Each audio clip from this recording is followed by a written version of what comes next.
365 cut.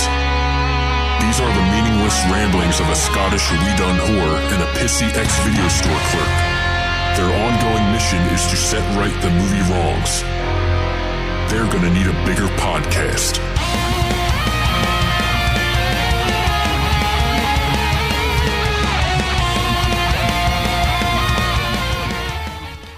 Hello everybody and welcome to episode 80 of the 365 Flicks podcast, the podcast with not shitty audio. Yeah, we're getting there, episode 80. Hopefully. Yeah, we are getting there. We were kind of hoping that once we kind of get to Cincinnati and that we were going to be closer to 100, because by the way we're going to Cincinnati in September. I don't know if the listeners know, I'm sure they do. But we were hoping to be closer to 100. Well, it's 10 weeks, so we just ain't going to get there, are we? It's a bit piss poor on our part, but yeah, it's going to be good.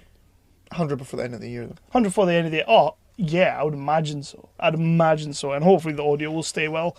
And if you've stuck in after the last episode, which, I mean, full disclosure, I don't actually 100% know what did happen.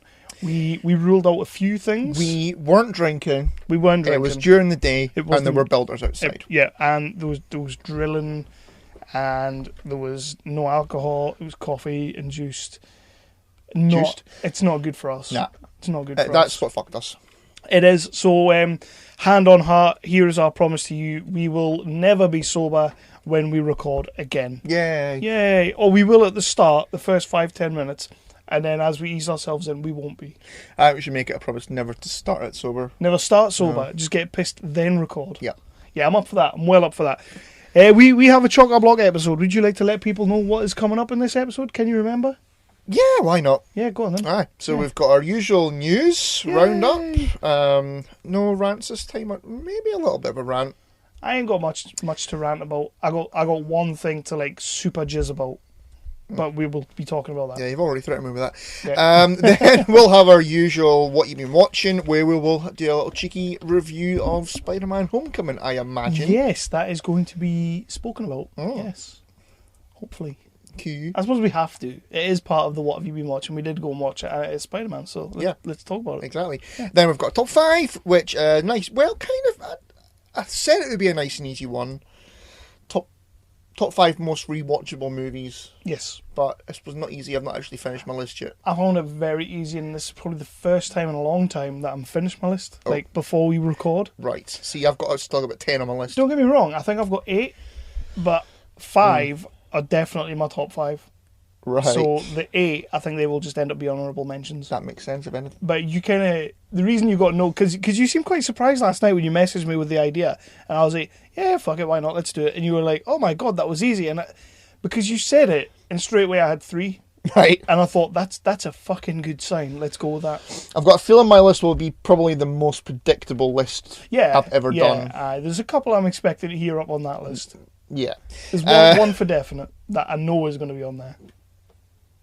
I would have thought you said more than one. I think the one for definite is on pretty much all of your top 5 lists. Yeah. So yeah. Anyway, but we will get to that. And then we will be revisiting our 0%ers. Yes. What was the name of the movie again? One Missed Call. Yeah, I watched this last night. You did. I did. I watched it a week ago, when I said what it was going to be. Well, I don't like to do it too far before we record in case I bloody forget stuff. No, I get that. One Missed Call, which is the 2008 remake of Japanese horror movie of Takeshi Miike's. We will be talking about that, and we will be discussing as part of the 0%ers. Does it deserve the 0%? What kind of movie is it? What's it about? And should you watch it? Should you give it your time? Yes. And what else do we have? It's about in it. Just the pilot? Oh, yeah. Well, did you watch it? I did. I watched it before I came up earlier on. Cool. Just the pilot, which this week was Fox's...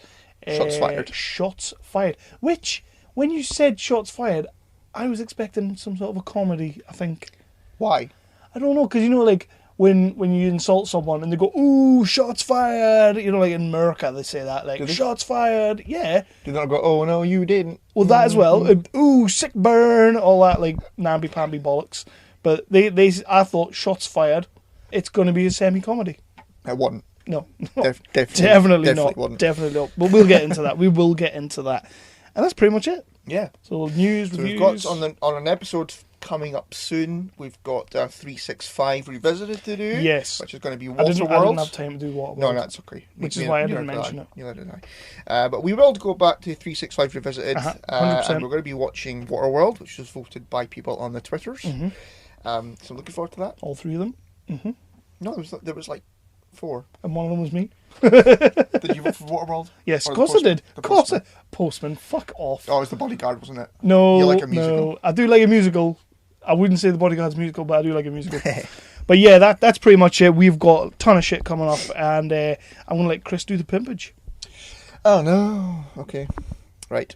Here we go. Here we go. Right. Professional. First time. First time. No first time, fuck-ups. I've First got time, beer. every time. There's no reason not to fuck it up. Yeah, No go reason for it. not to fuck it up. You've already fucked up. Yeah, Come I on, know. let's go. So you can find us on the Facebooks and the Twitters if you search for 365 Flicks Podcast. We are also on the iTunes and the Satchel and the Stitcher if you want to look for us on the Stitcher. You can also find us if you're on an Android phone or what have you. You can also find us on any other third-party podcasting app pretty much that you can download. Just have a search for 365 Flicks Podcast. Yay. We have a shiny, awesome, shiny website, www.365flickspodcast.co.uk. Have a look on there. Website. And you can also have a look for us on a couple of cheeky networks. On the Twitters, we are on #PodcastFamily. Yeah. We are on the awesome Tangent Bound Network, the Wicked Radio Network, We Be Geeks, and our British home, nerdly.co.uk. Yeah, we love a bit of nerdly. Boom, done. Yeah, that was okay. It's not one that I'll be cutting out and keeping for Why? another episode. Because I like to keep it going. It's sort of become a thing now. Like, it could almost be a section now. Like, we have our little segments. There could be a segment in every show. Like, how will Chris fuck this one up? I didn't fuck it up there. You didn't that I time. did quite nicely. And I even tried to put you off a little I bit. know. I was like, oh, pimpin' shiny website. But it didn't work. So, with that, the Big Ben bongs will be hitting and we'll be giving you some news.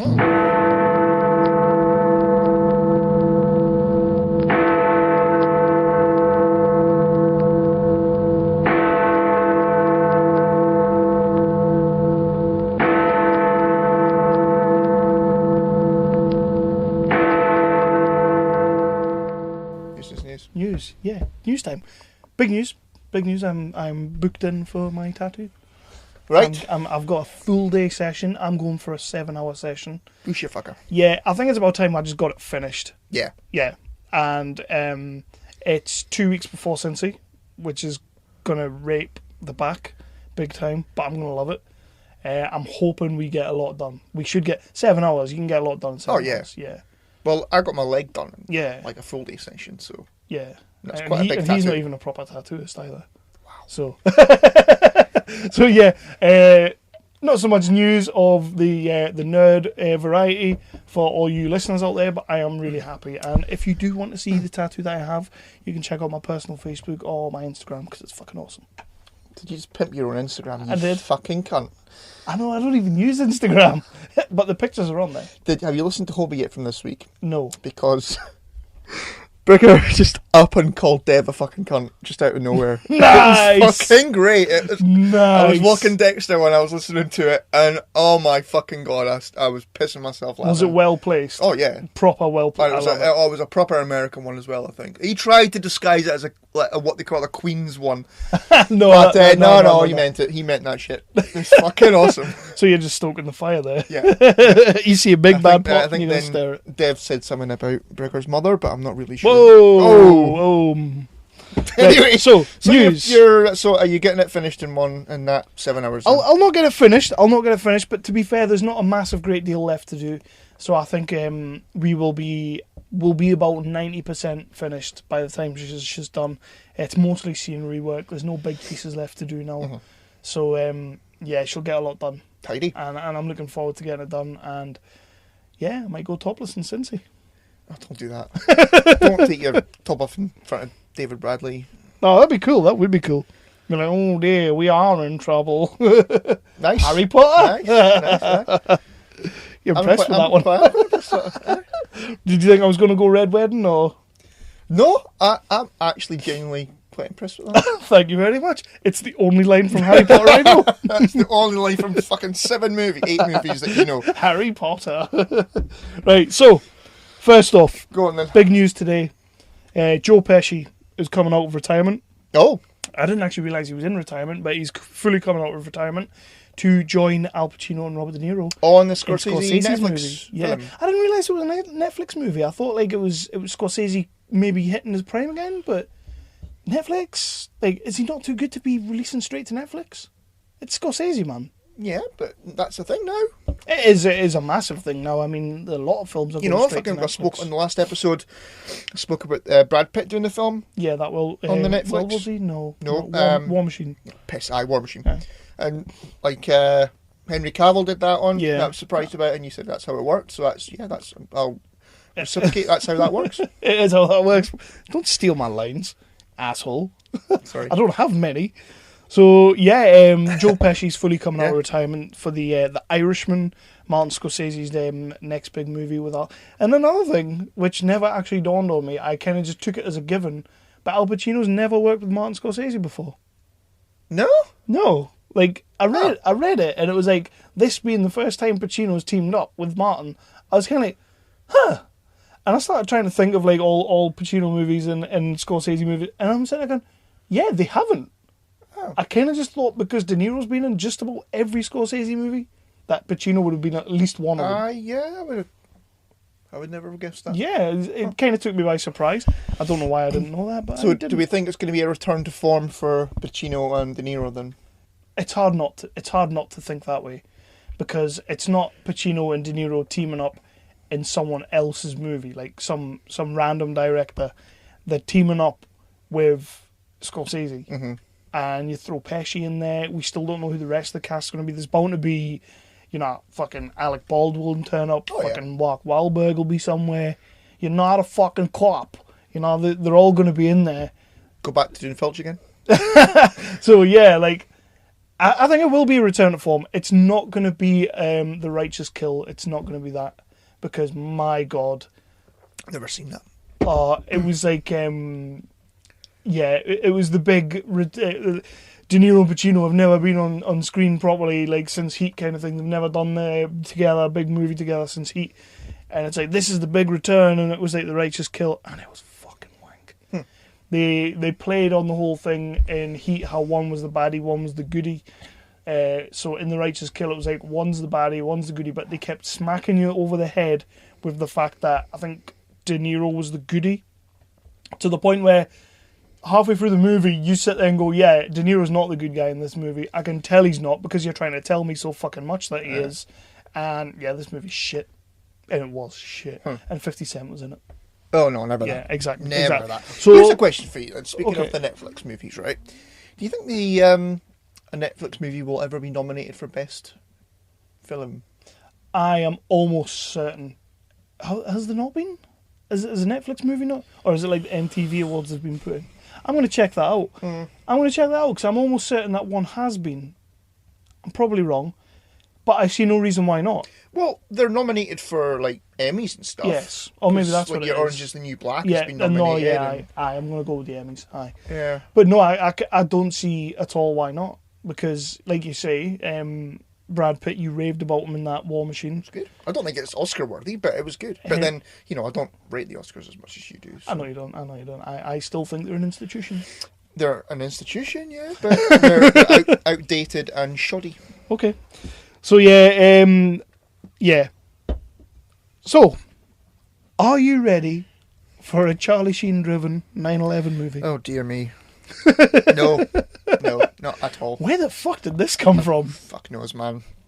Where did this come from? This is crazy. Like, it was put up on my... It came up on my Facebook, like, an actual bit of real news from, like, a decent website. Not your comic book resources or whatever.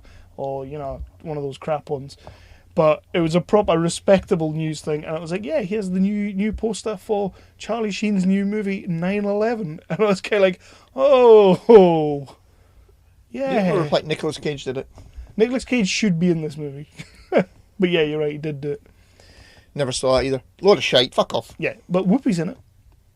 Is she? Whoopi Goldberg's in it. Kind So, of. It should be all right.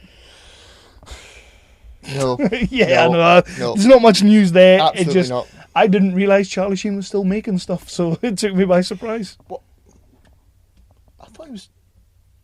Oh, I'm going to take something too far. Let's just move Yeah, on. let's not. So, what do you got? Yeah, first bit. Bit of Tarantino movie news for you. Yeah. So Tarantino's next film is going to be focused on the Manson family. Yeah. I'm good for that. I'm good with that. Where does Samuel L. Jackson fit into that movie? It was America in the 60s, so, you know. Okay. I kind of think that, like, Samuel L. Jackson could maybe be Charles Manson. No, I wouldn't have thought so. He could have tried. But, you know, I think Tarantino's writing style and all that is ideal for that kind of character, you know. Crazy sort of charismatic character and that, and a bit Bray Whitey. Imagine Tarantino writing Bray Wyatt's material. Be better than fucking WWE writing Bray Wyatt's material. Yeah, I'm good with that. I think that'll be decent. Yeah, and it's about time he sort of stopped doing the cowboy shit. Yeah. Because he's been, you know, the last 2 movies, so the last, 5-6 years he's been doing. Yeah, I'm with you on that one. It would be nice to see him do something different, and this definitely ticks that box. You know, pretty violent stuff happened there. If you ever listened to those Conspiracy Guys episode, fuck me. I never listened to that one. It's a good one, actually. Yeah. But there was also the TV show with David Duchovny, which got 2 seasons. Right, yeah. That didn't really... It was mostly focused on, like, the police and that. Mm-hmm. So it kind of touched on the murders, but only, like, in the last couple of episodes when they were wrapping stuff up. But, yeah, I think Tarantino will make a damn good job of that. I'm excited to see what he does with it. Who are you putting in the Manson role? I don't know. He has to be like a sort of... Like he was kind of like a pretty boy, wasn't he? I've got an idea for one, but charismatic-wise, he's a bit of a fucking drip, to be fair. But I think in that role, put some long hair on him. He's a little bit of a pretty boy. I think he could do it. Who's that? Christian Bale. It's an outside of the box one, I think, but I think he's due something like that. I thought you were going to say Channing Tatum. Ooh, Channing Tatum. Channing Tatum. Tates. I'm in. I'm in. Right. Yeah. Okay. He's a pretty boy, at least. Jonah Hill? Seth Rogen? No, never Seth Rogen. Franco? James Franco, maybe. He likes a bit of a random role. James Franco. He's making one just now on HBO. It's a TV show about the porn era. And he's playing twin brothers in it. Okay. Yeah, because that's what Franco does now. He plays twin brothers. I kind of get the feeling Franco's dropped off a lot. And it's upsetting because he's a great actor. Like, he's a really good actor. And I've just lately feel like he's taken a bit of a dive. I think he's been choosing his roles, but not particularly wisely. Yes. Maybe. Yeah, I'd go for that as well. I would go for that. Maybe he just needs to like move away from Rogan a little bit and move out on his own. Stop making shit. Yeah, strike out on his own kind of thing. Yeah. Yeah. You were doing that before. You know, he did the Planet of the Apes. Mm-hmm. The Rise of the Planet of the Apes, which he was fucking great in. He was. 127 hours? Come on, Great. fuck me. Fantastic in that. And then he starts doing all that. Yeah. What was it? The Interview, which I've never seen. Crap. Yeah. A couple of good scenes, but crap. Yeah, that End of the World one, which was This is the end. Yeah, crap. Yeah. Yeah, no. So, right, I mentioned before we started recording that there is a bit of news that has got me pumped. Mm-hmm. It's just, I couldn't believe this when I saw this today, and I'm so happy. I'm really happy. If I was to say to you, let's rerun the fun, what would come to mind for you? Funhouse? Yeah. We're getting a new series of Funhouse. There is a Kickstarter campaign on Indiegogo. I'm backing the fuck out of this, by the way. There's a Kickstarter campaign. Can we get Pat Sharp on and fucking plug it? Pump it. Fuck yeah, we'll pump him. Given a chance, we'll pump him. We nearly did. Uh-huh. But yeah, there's a Kickstarter campaign on Indiegogo right now. You can go to the page, just go to Indiegogo, type in Funhouse, and bring back Funhouse, it's called. They are looking for 650,000. This is what they're after. I know it's a big ask, but it's Funhouse, so they'll get it, of course. And they want to do a live version in London. It's going to be set in London to start off with. They want to do a live version where adults can go and take part in the Funhouse. It's an adult thing. There's over 16s. Go and take part in the Funhouse. Team games. Go running around the fucking Funhouse. Woo, woo, woo. The go-karts, everything, the twins. Pat Sharp's going to be doing it. He's also said that if one person pledges the full amount, it'd be great if he did. You know, fucking, what's his name? Alan Sugar. Just get it done. He will grow back the mullet. He will grow back the famed mullet for fun. I'm buzzing about this. You've no idea what. I've been like all day, I'll be like, and I wanted to text you, but I'm like, I'm not gonna, because I'm gonna leave it for the episode. But yeah, they're bringing back Funhouse for a live event, and they're hoping all goes well, they'll get a series out of it. Nice. Which, with the resurrection of the likes of the Crystal Maze and all that, I can't see why Which they is wouldn't. really good, by the way. I am watched Richard it. Ayoade is a perfect choice for the host of it. Because you're not comparing him to, what's his name? Yeah, he's kind of different, isn't he? He's Richard doing it O'Brien. differently. He's been Richard Ayoade. He's got a fake hand, so like when he sort of, you know, like if he wants to console someone, he's not touching them. He's got a fake hand. Like it. I mean, I'm a fan of Richard Ayoade anyway because it's Moss. So you know, but they've got the perfect host there. But that is doing really well. Apparently. Well, you have to hope that it'll happen, and I really want it to happen. So to get people involved, to get people going, I'm going to give you a little bit of some of the perks you can get. For 300 Great British dollars, which we won't be doing, you get the super duper early bird session, which just sounds awesome anyway. 12 tickets, 2 teams, 1 session at 50% discount.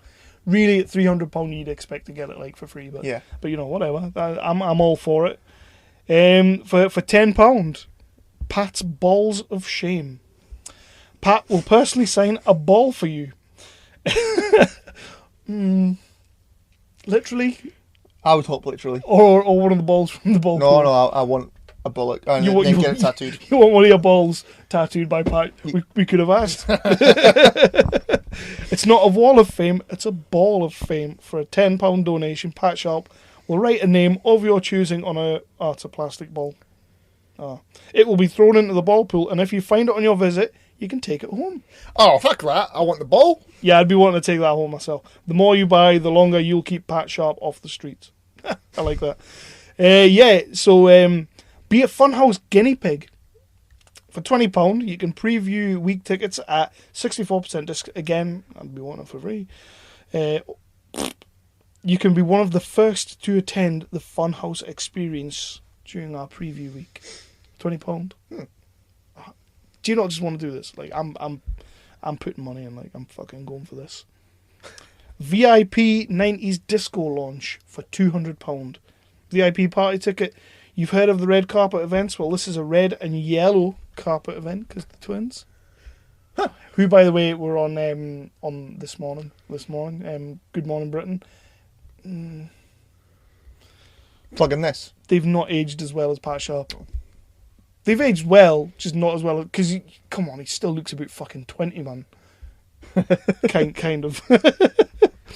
Alongside DJ Pat Sharp. And we know he's got DJ skills. Yeah.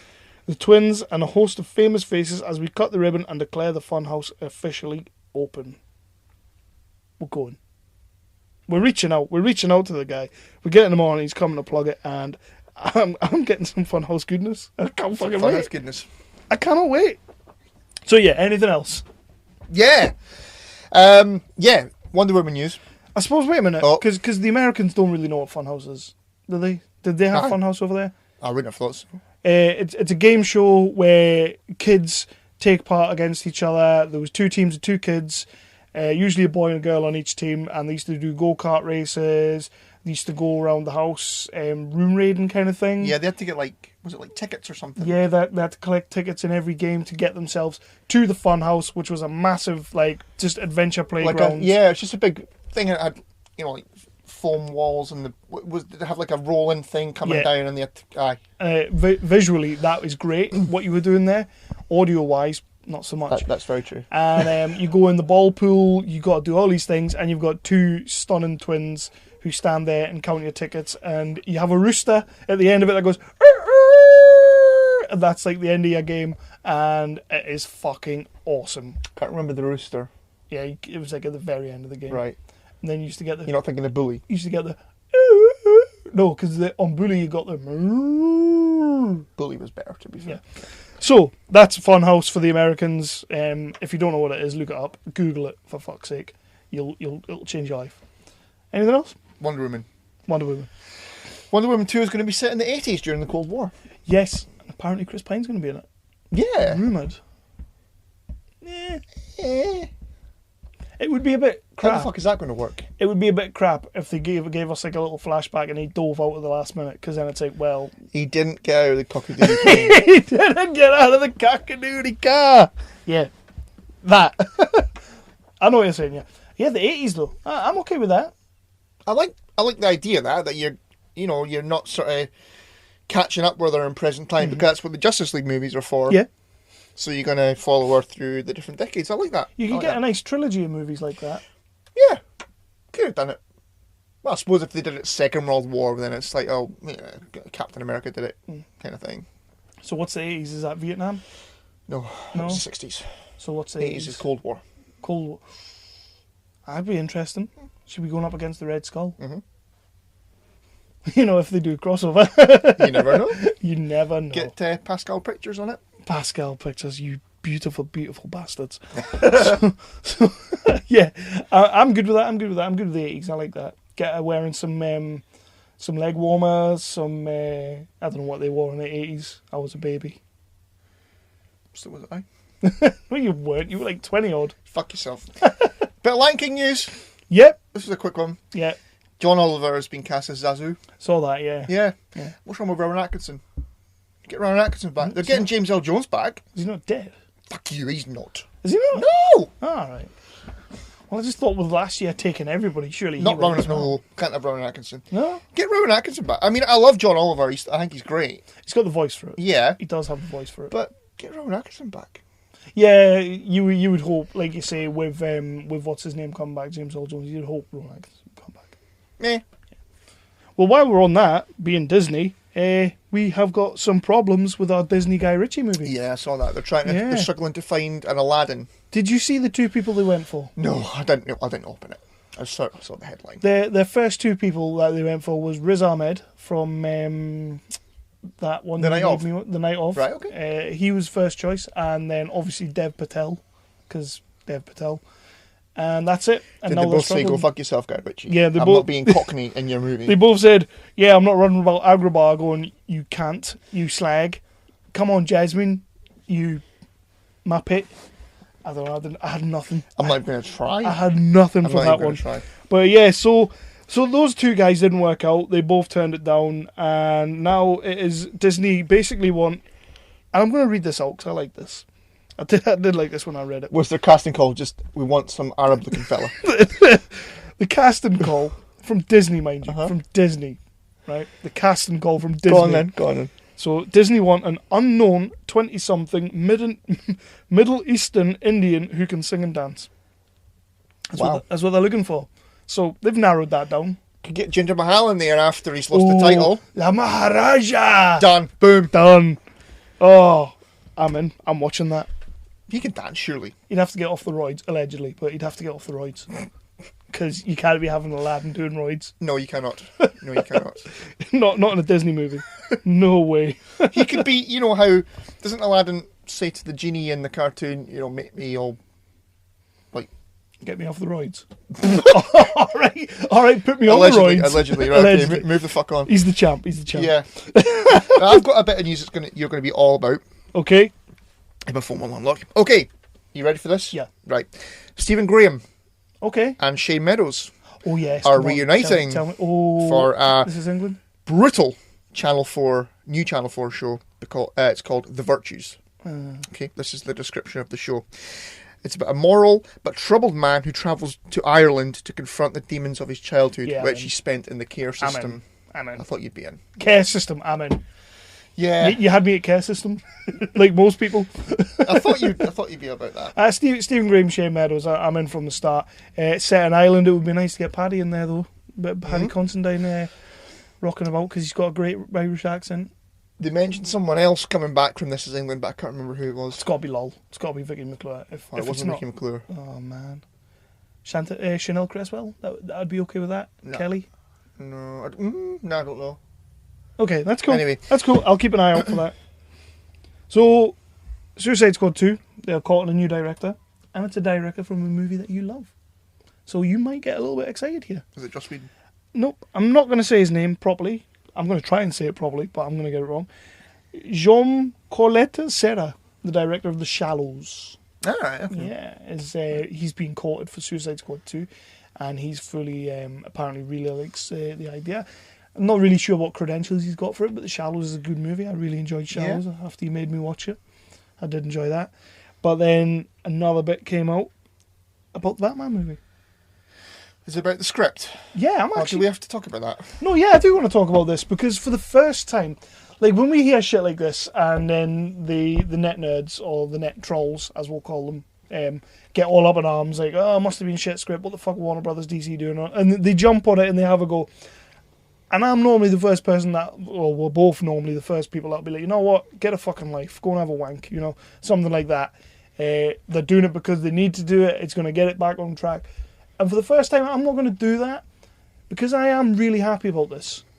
I'm really happy about Matt Reeves taking the bull by the horns.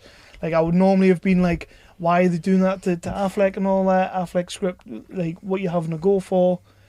But I like this. I read it on Facebook before, and I can't remember what page it was who shared it.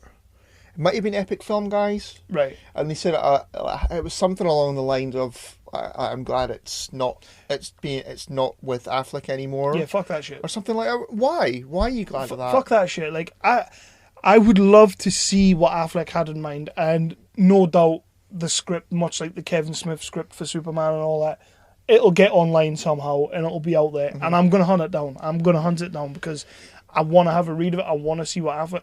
Because Affleck's like a lifelong Batman fan, like a die-hard Batman fan. He's proven that he can write movies. Yeah, fuck like your Argo and The Town.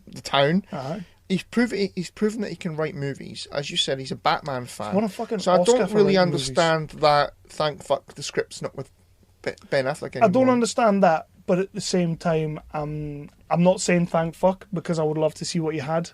And it was co-written with Jeff Johns, who's like Mr. fucking DC. So it must have had something to it. You know, it must have been a good script.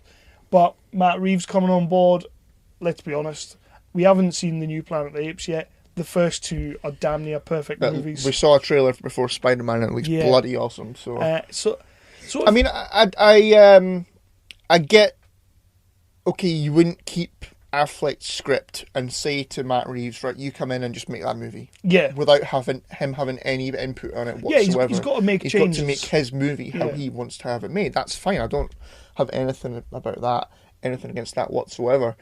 But saying, I don't know, it's just annoying. I know what you're saying. There are some people who are doing that, who are saying, you know, thank fuck for that. Maybe we'll get a decent movie out of this. We know Ben Affleck can write. Mm-hmm. You know, it would have been a good movie either way. It must have been a good script, because fucking DC were doing handstands about it. Fair enough, they were doing handstands on Suicide Squad, but that's neither here nor there. But Matt Reeves coming on board, taking the directing helm, I'm okay with that. I'm happy with that. It took a little while because I wanted to see what Affleck had. I wanted to see what he was going to do with it. But now taking over and sort of pushing Affleck's script to the side, I'm still okay with it, because Matt Reeves proven himself to me by far. Like, these Apes movies are fucking great. You know, one of the most perfect trilogies I've seen in a fucking long time. Haven't seen the third one yet, but come on, it's getting fucking great reviews. So there must be something to it. Oh yeah, yeah. You know, it's not got 0%. We'll get to that later on. It's not going to be in the club. Nah, that's okay, I suppose. So, Mr. Daniel Craig. One more Bond, he says. One more Bond. And did you see the picture last night that somebody put on Mike Beckham's page? No. It's a picture of Daniel Craig with a black t-shirt on. I had the writing saying, okay, I'm going to do one more Bond, then I'm handed over to Mike Beckham. I'd be okay with that. Just remember who your buddies are, Mike. Yeah, damn right. Fucking too true. So Daniel Craig is pretty much, he's said one more Bond. He's looking to do one more Bond. On the flip side to that, though, Mr. Christopher Nolan, Yeah. who's been courted for years and years. He's been on and off with this kind of thing. But this is pretty much the closest he's come to saying, I'm doing it. He's now pretty much saying, I would do it. He's not saying that he's doing it, but Would he write it as well? He would have to. It's Nolan. He'd get his brother in. I'd be okay with that. Like a Dark Knight Bond. So is what Sam Mendes not doing it? I've no idea what the deal was with Mendes, but he's had his crack. He's done 4 now? The last one, what was the last one called? The Bleh. Skyfall? No, he did one after Skyfall, and it wasn't very good. Casino? No, that was the First one, Casino Royale, then Quantum of Solace, then Skyfall, then the new one. another one. What the fuck was Really? it called? Oh, no. I'm not even going to try. It was the one with the Day of the Dead parade, wasn't it? Yeah, which was good, and then the movie just went... Spectre. That's the one. Fuck. Movie fans, yeah?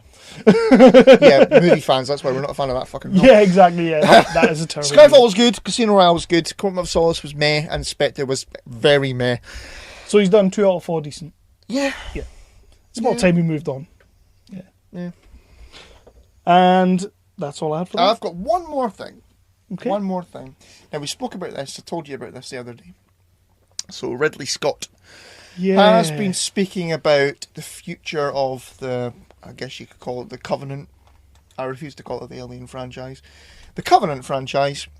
And he's said that, or he's teased that Ellen Ripley, could return to the franchise. Yeah, but how?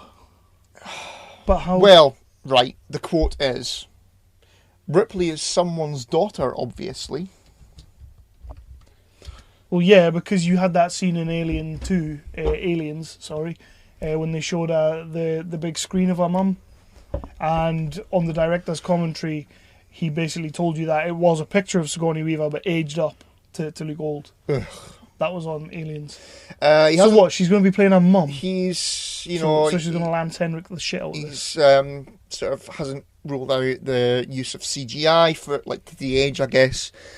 Fuck off. Just fuck off. Yeah, just no. I think I'm taking from that he's going to be Rogue One in it, where the last of the prequel films, if you want to call them that, will lead right into Alien, the very first Alien. Well, yeah, I think that's the way it's been heading, hasn't it? That's kind of what I was thinking. So what it's going to be?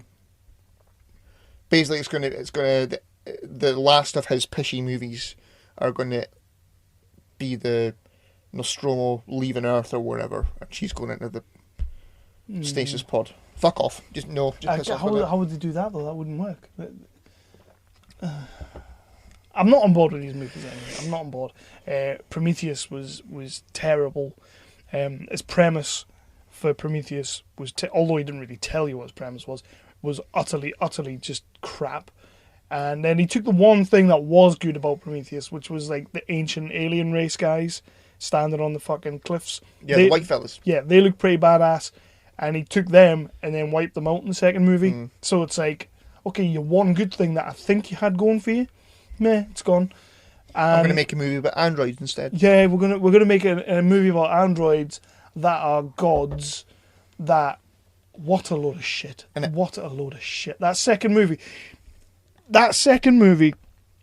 when the chest burster pops out of the guy, and then stands there and starts doing. People listening obviously can't see that. Kev just did walk like an Egyptian. What would you walk like an Egyptian? Okay, when the alien pops out of the guy's chest and walks like an Egyptian for fucking Fassbender, that's when I was like, I'm out. I'm not watching any more of this franchise.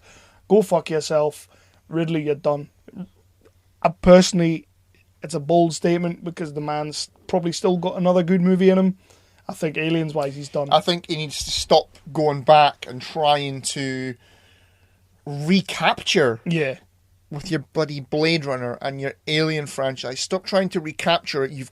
The man's got a good imagination. Well, to be fair, he's not doing Blade Runner. He's not doing the sequel. It's No, he is, isn't he? No, it's Denis Villeneuve who's doing the sequel. No, he's doing the sequel. No, he's not. I don't believe you.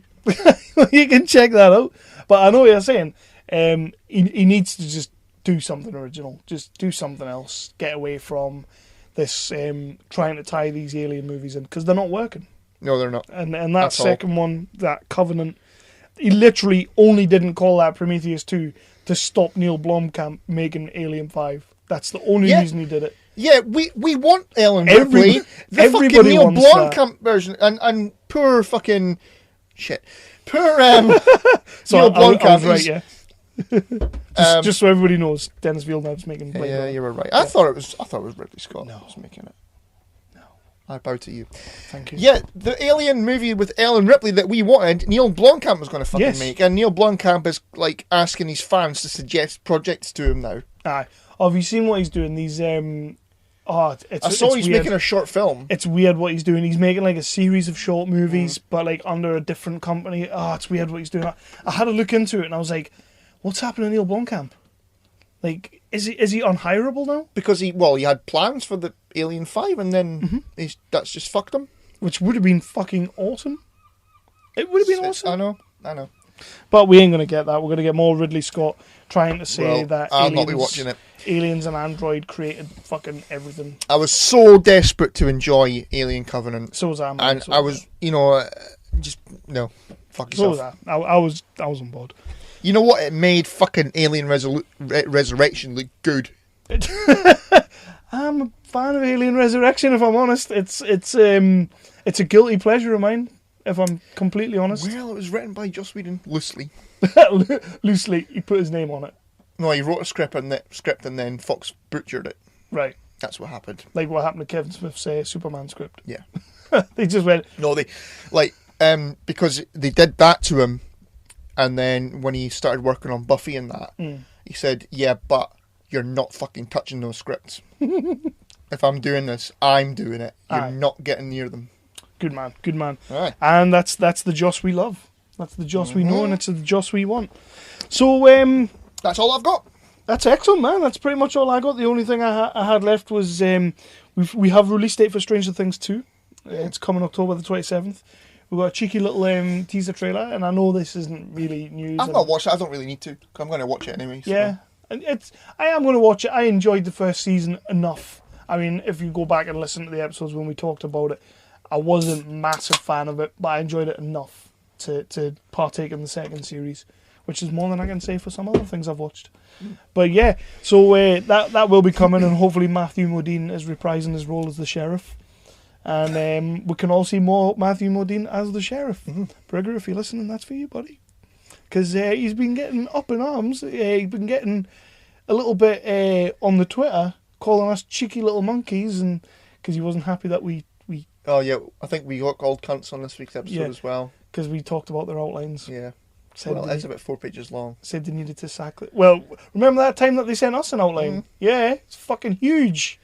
Assholes. And at this point, you say... and at this point, you have a bathroom break. And we kind of just... We kind of went... And then threw the fucking outline away, and then... we put it in the special folder. Slagged off the Beatles, and then Blake stopped speaking to us. And that was a great episode, so you should listen to that. And at this point, Jason will crack a joke and Kevin will laugh. That didn't happen much, though. Like the laugh. 14 minutes and 55 seconds, Jason declares something. In a southern voice. A southern voice. It's about as southern as it is Geordie. So anyway, we are going to take a quick break because we're off to record a cheeky little Indie Talk episode that we have coming for you next week.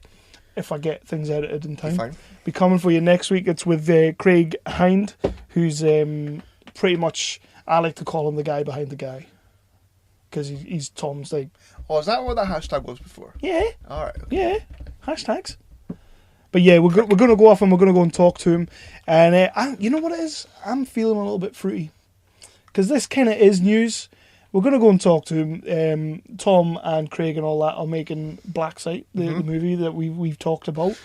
And we are going to be a couple of set visiting motherfuckers. Yes, we are. Yeah, we're going down to see them shooting some shit. We're going to a movie set. Yep. And we're going to be eating all the food. Oh, yeah. Eating all the food. As long as it's chips. Yeah, there's got to be chips there. Has to be chips. Surely they'll have to... It'll be like a catering They'll truck, have to cater for the awkward bastard. Yeah. Aye. That's fine. Like he won't eat anything, but I'm sure he'll eat chips. Because everybody eats chips. Yeah. None of your hummus or any of that one. What kind of chip do you like? Do you like a straight cut chip or a crinkle cut chip? Either or. I'm Or a not fry? fussy that way. Are you a fry person? Like McDonald's shit. No, not like McDonald's. You can get the big bags of, like, they call them chips, but they're fries. French fries? Meh. Is it because they're French? Yeah. They're not actually French. They're still made here. There are potatoes. Fucking French. Potatoes. They're like Irish potatoes. They're So, not ours, they're not. Anyway, come on, right? Come on. so anyway, we're going to go off and we're going to do that. Just want to let you know that we are going to be a couple of set visit motherfuckers, and we will be back for our next section, which when we come back, we're going to do just the pilot first. Get that shit out of the way, and then quickie reviews with probably a massive Spider-Man review. Boosh. So come back for that shit. Can you hold on a second? I have car waiting.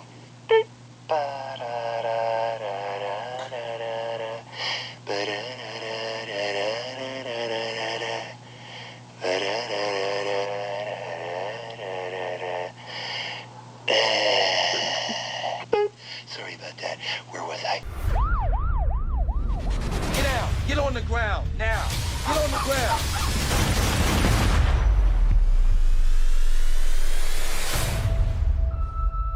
There's been a police shooting of an unarmed man today. Governor called personally. She doesn't want another Ferguson. All I care about is the truth. And my truth has no color. And we are back. And we're back in the room. Yeah. So, you're going to get an extended indie talk. We normally aim for 45 minutes. That's like 2 hours long. So, that's awesome. And you'll even get a special limited edition Marvel Talk podcast. That was awesome. Definitely listen out for that episode. It'll be coming. That is going to be a good one. It'll be coming to you next week. It'll be the next indie talk with Craig Hind, the guy behind the guy on Pandorica, Redwood, and upcoming Black Site. Because we can't say enough about Black Site because we've been told we have to. Yeah, we can't wait for that movie. But that's the next episode and probably future episodes. And for now, we are going to do our Just the Pilot section, which was a TV show that you chose. Yeah. So I'll let you do the blurb. I have to do the blurb. Yeah. Oh, shit. Just Oh, it's a show on Fox called Shots Fired. The show is about, it's about a shooting in a black neighborhood in Carolina. It's kind of a sort of reversal of like your Ferguson and all that, because it's a white kid who's shot by a black police officer. Yep. And the story is about the investigation, or a lawyer and the investigator who are looking into what the hell happened. Mm-hmm. That's basically what the show is. That is basically it. It's your typical, well, not your typical. Obviously, it's role reversed. They've kind of flipped things. Every time you turn the news on, well, not every time, but most of the time you turn the news on, there's been another kid being shot over in America by another cop, and it's usually a white cop shooting a black kid. Yeah. So they've kind of flip reverse things, to quote Blazing Squad, and they've really gone into it. How did you feel about this? I fucking loved it. Yeah? Absolutely loved it. I kind of thought you would. It was right up your street when I started watching it. I was like, Chris is going to really enjoy this. Mm-hmm. And as did I. I actually watched 4 episodes. So, you cheated, you bastard. So in answer to the... You know what it is? I was sitting there and I was doing some homework for... I think I was writing down the questions for the Craig interview. And I was doing that. And by the time I looked up, I'd watched about 3 or 4 episodes. And I was like, shit. To be fair, I could easily have done that, Yeah. but I literally watched it about half an hour before I came up here tonight. It's actually I have cheated, and I am very sorry, listeners. That's not the idea behind the segment. Although to be fair, this is really the first time we've come across this. Yes. In which is why I Just the Pilot, because Frontier was shit. Yeah. What was the next one? Oh, I can't remember. Taken. Taken. Although I said I would watch more, but I haven't. Riverdale, fuck no. Not like Riverdale. 1,000 gallons of fuck no. You still not buying that one? Nope. No. And then, well, yeah, shots fired. I'm absolutely loving it. Let's talk about the cast for a second. Great Stephen cast. Moyer. He's back on the TV. Stephen Moyer being... Well, what did I watch? I watched a movie I was meant to talk about in the last episode, but I didn't. The Hat and Garden Job. British movie. Right. Full British cast. There's Stephen Moyer. I am going to be extremely ashamed of myself right now because I had no idea that guy was British. Stupid idiot. I actually didn't know he was British. I actually thought he was an American. But it's hard to tell sometimes. It is. Because, case in point, the guy who plays Spike on Buffy, you would never guess he was American. Is he? Yeah. There you go. Were you taking the piss? Yeah. Another one would be, I watched a video the other day talking about actors who got broken in movies, TV shows, like TV show they just like broke them, and they were on about Hugh Laurie. Oh yeah, I think, was that What Culture? It might have been What Culture, and they were basically saying that one of the reasons he got hired was because they were looking for a quintessential American, and the producer on the TV show hired him because he thought he was the quintessential American, and then on the first day of shooting realised he was British. Yeah. And he couldn't understand how he could speak so effortlessly with a British accent. Although, if you hadn't watched Blackadder at that point, you probably wouldn't know who he was. Yeah, Hugh Laurie's not. He's not main. Well, he he wasn't. is now. He wasn't mainstream. But yeah. So back to shots fired. Holly Hunter? Helen Hunt. Helen Hunt is in it.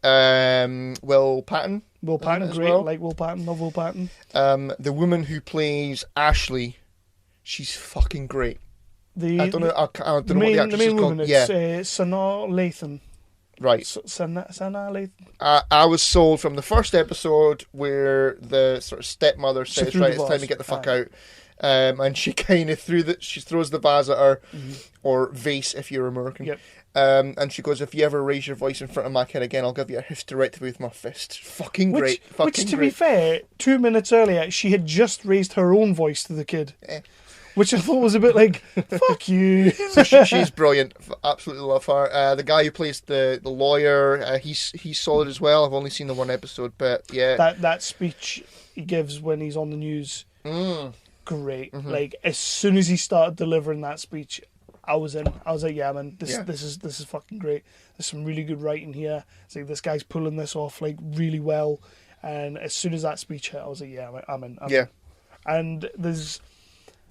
Like I say, I've been further and I've watched a couple more episodes, and it maintains. It doesn't get any better than the first episode, but it maintains that level. Which, to be fair, in your first few episodes, I'm alright with that. Yeah, you don't need it to be getting better all the time. Just as long as it maintains. There's one storyline in it that I could really do without, but everything else is fantastic. It's a great show. Actually, I was really enjoying it. Which, like you say, is the first time we've come across that. Successful one, yeah. So have you got one? I haven't got one because this is your section. My section. I know I started it, but then I came up with the 0%ers. So now that's me and this is you. Okay. I should have explained that at some point. Okay, right. I've got another one on my planner because this is how this one came around that I've not watched yet. It's been out for a little while now. Have you watched any of Wayward Pines? No. Right, that's the next one. Brigger loves it though, doesn't he? Well, Brigger loves Riverdale. I'm not going to trust our fucking review of Brigger. Yeah. He does love Riverdale. Anyway, so Wayward Pines, we'll do that next. We'll do Wayward Pines next. Matt Dillon, isn't it? Yep. Isn't it written by M. Night Shyamalan? Oh. Don't let that put you off. We'll see. Well, we will be back on the next episode, or the next full episode, with... fuck, I've forgotten the name. You've forgotten already? Wayward Pines. No. What's the name of the fucking section? Just the pilot. Yeah, that's it. That's fair. Oh, God, I'm going to take back this section. But yeah, shots fired, 100%. Give it a go. You'll really enjoy it. It's got our seal of approval. It's very much like... I don't want to say that it follows the trend of most TV shows of its vein, because it doesn't. It's very different. But yeah, it's a good show. I enjoyed it. So with that, would you like to move on to our reviews? Let's talk about what we've been watching. Yeah, what have we been watching, which is going to feature our SpiderMan Hmecoming review.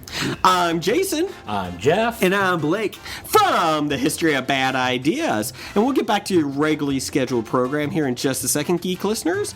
But we do a weekly podcast called The History of Bad Ideas. Yeah, well, we'll discuss things like television or movies or music or games or any other thing that falls into our geek-related podcast knowledge.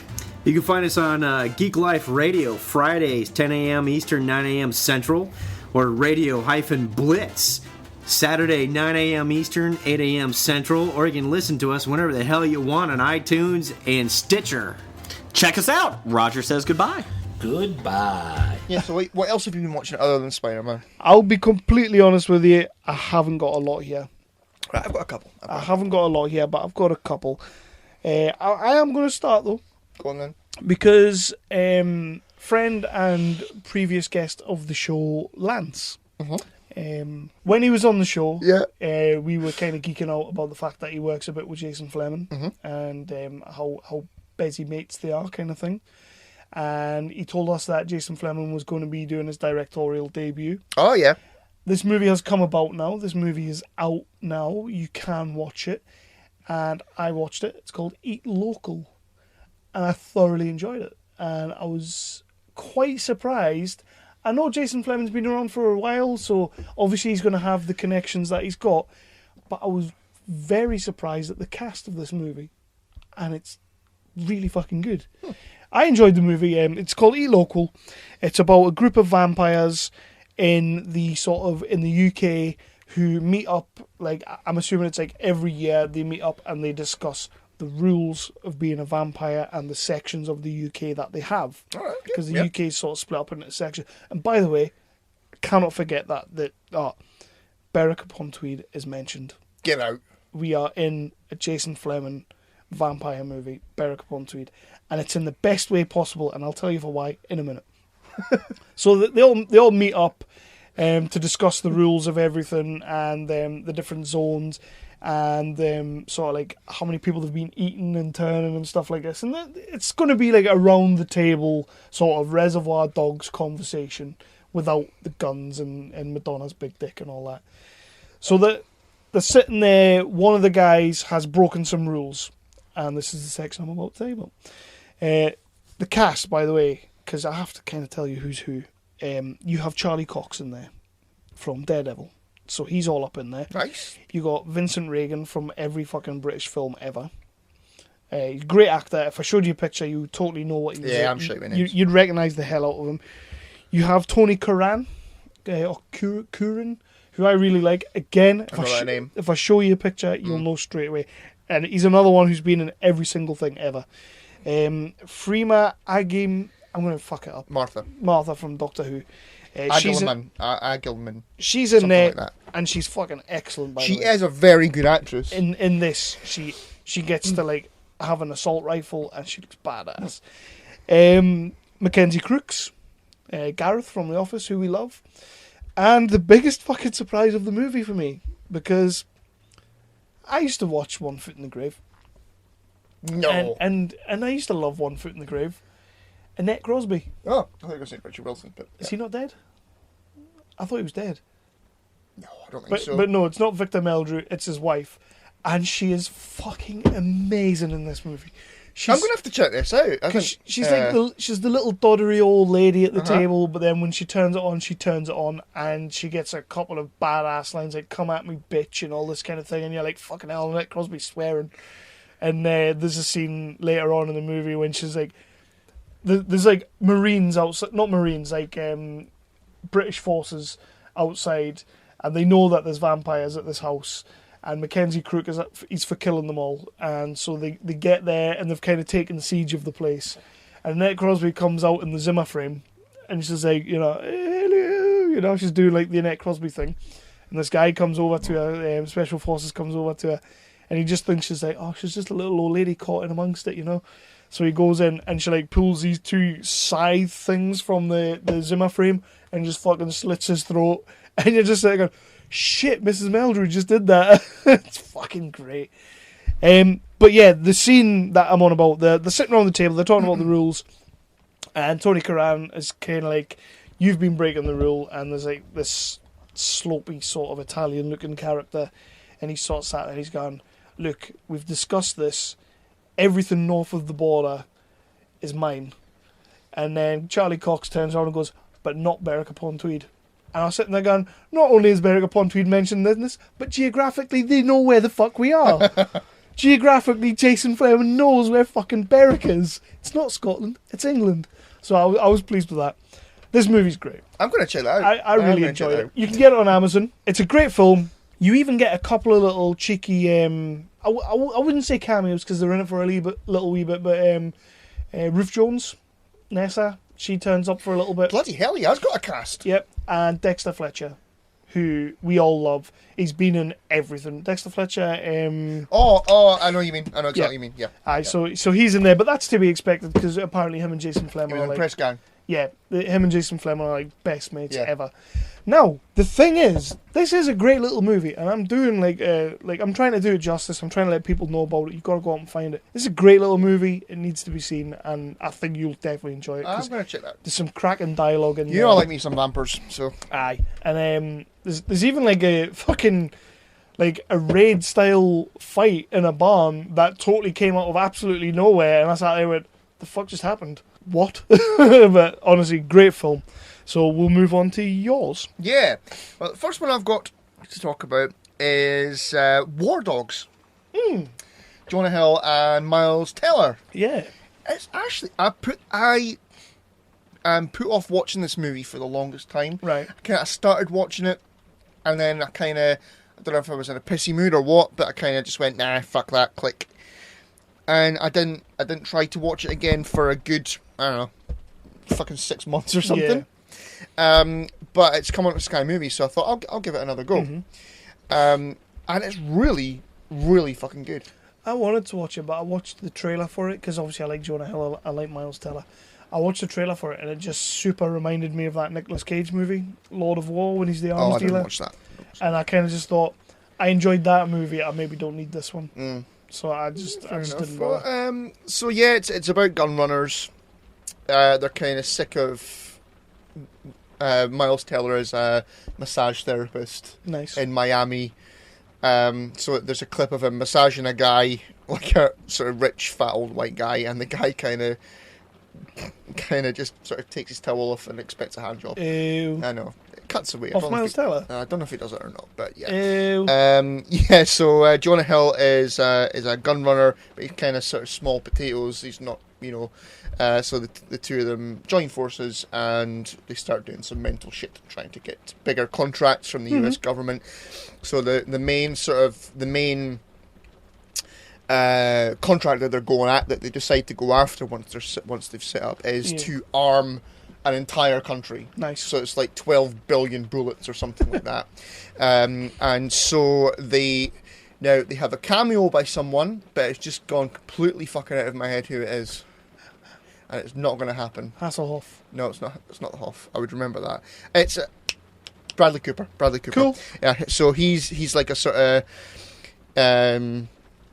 fucking mega illegal gun runner who's banned, and he's a wanted man and all that. And he kind of tells them, I can get you these bullets, so you can deliver the contract to the US government and make all the money. So they do that, and it's like it's the story of them trying to deliver that. Miles Teller is fucking fantastic as always.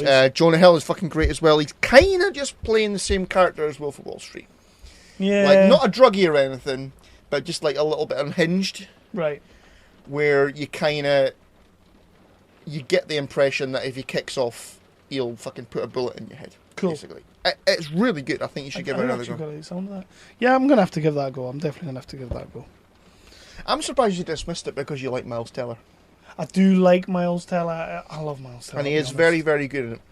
He's good in everything, though. He's great in everything. Well, give it a watch then. It'll not watch itself. Like I say, that Lord of War with Nicolas Cage and Jared Leto. I love that movie. It's a great movie. But that was just kind of what got put in my head when I saw War Dogs. I was like, seen it. I haven't seen it, but watch it. I'll give it a watch. I will give it a watch. a movie that you have been telling me to watch for donkeys. Oh. And we've kind of talked about it in the last 3 or 4 episodes, which kind of made me watch it. Mark Vivas told me, well, he jizzed all over my face, didn't he? When he told me that I had to watch it. No. I sat down and watched John Wick. And then? It's okay. It's good. Is it like a Paul Byrne review? No, it's not a Paul Byrne review. It took me two attempts to watch it. Well, not 2 attempts, but like I watched half of it and then I went back to it. I do enjoy it. I don't know. It's like all these sort of, Taken. Was it Run All Night? All these Liam Neeson movies that have been coming out over the last couple of years. Kind of, John Wick seems like it would be the gold standard of those movies if Liam Neeson wasn't making one a year to really bring. He's kind of stopped that now, isn't he? He has, but he really brought down the standard by the fact that he did because Taken was good. Yeah. And then I don't know if it was his agent or the paycheck or both. I'd say the paycheck. Like, okay, Taken was good. We'll do more of that. Yeah. And then more and more and more and more. And like I say, if we hadn't had all of them, which most of them I have actually watched and sat there and went, it's the same movie again. If those movies hadn't came along in such a rapid succession, and then I'm sitting watching John Wick, I would have thought John Wick was way better. Because the gunplay in John Wick is fucking phenomenal. Headshot City. It's fucking great. Mm-hmm. Have you seen the video on YouTube of the guy who creates the John Wick main scene when he's going through the building? I think it's his house. But he's recreated it with a Nerf gun. Right, no, not. It is fucking epic. It's absolutely amazing. Almost better than John Wick. But he's running about. He's got a Nerf gun. Everybody's got Nerf guns. And they're coming around the corner and he's going... Sweet. And the little Nerf darts is hitting them in the head and you're just sitting there going, this is great. I'd watch this movie. As a movie, I'd watch this. That's the you get all the zombie experiences and all that. Fucking John Wick experience. Just shooting people in the head with Nerf guns. But I did really enjoy the movie. I did. I just think that there's too many other movies out there for this one to really stand out. Are you going to check out John Wick 2? Yes. Good lad. I have to know. I've watched the first one. I can't not watch the second one. But I really, really quite enjoyed the story. As simple as it was. Sort of just like... Apparently hard for me to remember, though. Yeah. I mean, the dog gets killed. The car gets stolen. I can't imagine you getting upset about a dog being killed, though. It did. I tell you what. Normally... And I'm not going to say I hate dogs. I don't hate dogs. I just don't have the affection that you have for them. Alright? Simple as. But the way that was filmed, with him being groggy as fuck on the floor, and sort of not really being able to tell if the dog was alive or dead, and me sitting there watching it thinking, is it? It did kind of hit us. I was sat there going, shit, like, they've made me feel something. And I don't have feelings. Was it like the Grinch when you went, die? but yeah, man, movie's really good. It's always good to see John Leguizamo popping up in a movie, so it was nice to see him. Particularly the scene when Theon Greyjoy comes in and he's like, I need new VIN numbers, new ID for this car. And he turns around and he's like, where the fuck did you get that car? And he's kind of like, some guy. And he's like, get out. Yeah. And he forces him to leave. But then like he punches him before he goes. And he's like, my dad's going to have you for this. And he's like, I think you'll understand.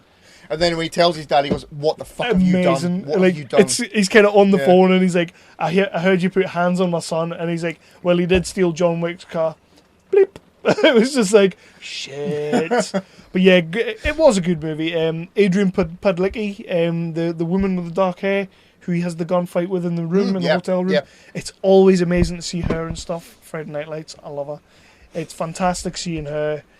So yeah. Is Ian McShane in the first one? Ian McShane's in there. I take he's in the second one more. I think he's got a much bigger part. Not much bigger, a little bit bigger. He did seem like one of those characters that it's like, right, we're going to throw you into this world and we're going to introduce you to this guy, and don't worry, the next movie, like, you're going to get to know him. He is in it more. So it felt like that. Yeah, like I say, if there wasn't such a saturation of this type of movies going on over the last few years, I probably would have loved this even more. Well, an example of that is when, 3 episodes ago, I tried to tell you the fucking plot of it. Yeah. And it got just kind of... Yeah. With every other... You told me the plot. Every other fucking revenge movie just goes... Yeah. Yeah. So I know what you mean. Yeah. But my hands down, A good film. It's a strong recommend for anybody who's not seen it. I did like it. Keanu, he's kind of been off the boil since Matrix 1, basically, because the other two were shit.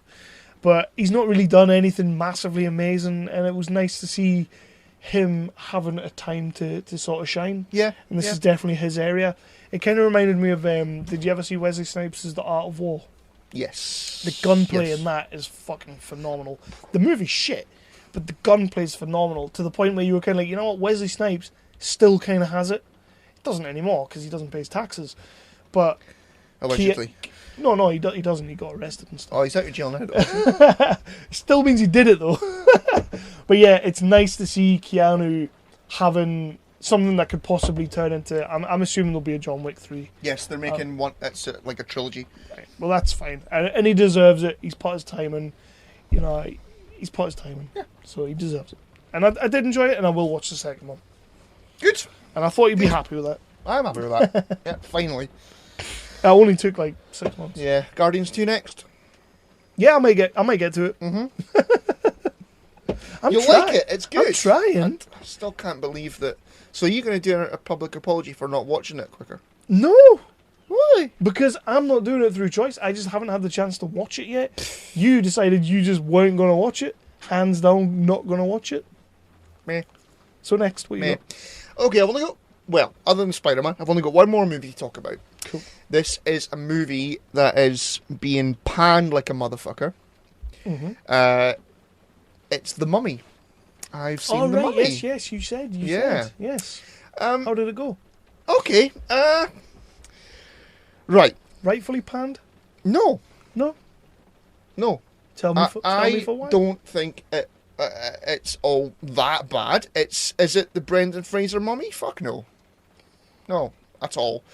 Does it spend, when we were speaking to Craig earlier on, we're speaking about The Amazing Spider-Man 2, which was, again, fucking slated. Mm-hmm. And, we said we've both stood up for Amazing Spider-Man 2 because it's not as bad as everybody said. No, of course it's not. And we like it. Was it guilty of trying to do too much world building? Yes. Well, it was trying to build the Sinister Six. It was trying to get you into all this. It was, And The Mummy falls into that very much so. You would assume so, because they're trying to set up the Dark Universe. Because, okay, so the woman who plays the Mummy, I've got no idea what her fucking name is. I'm not even going to try. I don't think it's supposed to. The woman who plays the Mummy is she as good as Emma Tebb? No.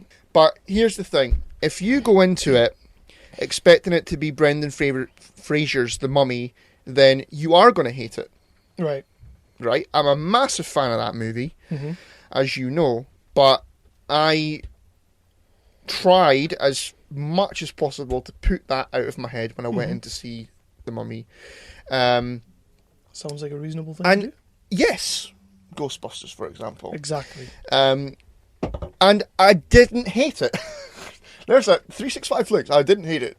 Yep, put that on a poster. It wasn't as bad as everybody's saying. Tom Cruise, maybe, like he's kind of playing like the sort of the cheeky chap type thing, right, as he did in A Few Good Men. That kind of character. Whereas A Few Good Men was 20 years ago, when he was and a cheeky chap. He could do it then. Yeah. Maybe you would have been better with a Bradley Cooper or whatever. He's been brainwashed too much by Scientology. There were funny moments. His sidekick, I thought was very funny. I've got no idea what his name is. Okay. Homeworky. Don't need it. Mm-hmm. Homeworky goodness. So the special effects were nice. Look, there was a lot of stuff in London, and the sort of fucking face in the fog and all that kind of thing. Like and the story. The story was okay. The story was all right. I'm not saying it's a fucking good, a solid ass go out and see it movie. Well, I am sold it to me after. It was all right. I am just saying it's not anywhere near as bad as people are saying. Right. At all, in any way, fucking shape or form. You know what? That's the best I can hope for. It's if you just go into it and try not think about Brendan Fraser, then you'll actually get on okay with it. The issue is Universal are wanting to do their Dark Universe, right? So they've got Russell Crowe in there, Now, they have him in there for a little while, and I kind of thought, that's it. That's all they're doing. That's fine. What is the fucking big deal?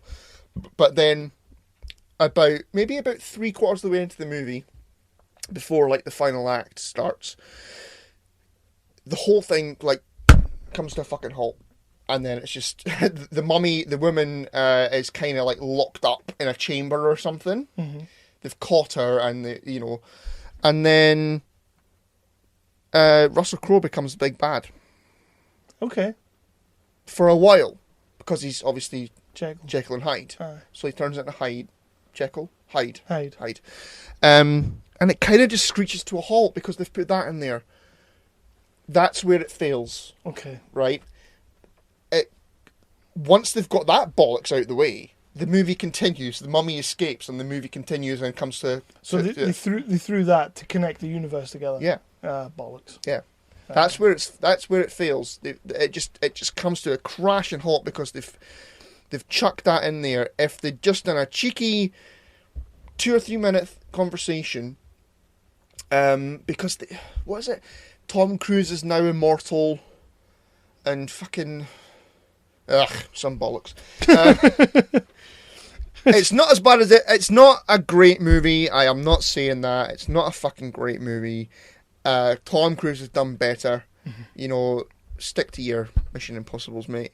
I'm still enjoying the Mission Impossible movies. Apparently they're doing something huge and spectacular with Mission Impossible 6, which I think is filming soon. I think they're giving it to Justin Lin to direct. That's the huge thing. Get out. Get out. There's going to be... I mean it. Get out. You know what it is? I was going to say there's going to be a Tom Cruise slow motion jumpy scene, but he does that in a lot of things. I will not have Justin Lin banded about on this podcast willy-nilly. You love Justin Lin. Fuck off. Yeah, so The Mummy, it's not as bad as everybody says. It's not great either. It's kind of just there. Okay. It's alright. Yeah. I watched a film last night on the Netflix that I'm actually surprised you haven't watched yet, and I really fucking enjoyed it, and I want to talk about it. The movie is called The Circle.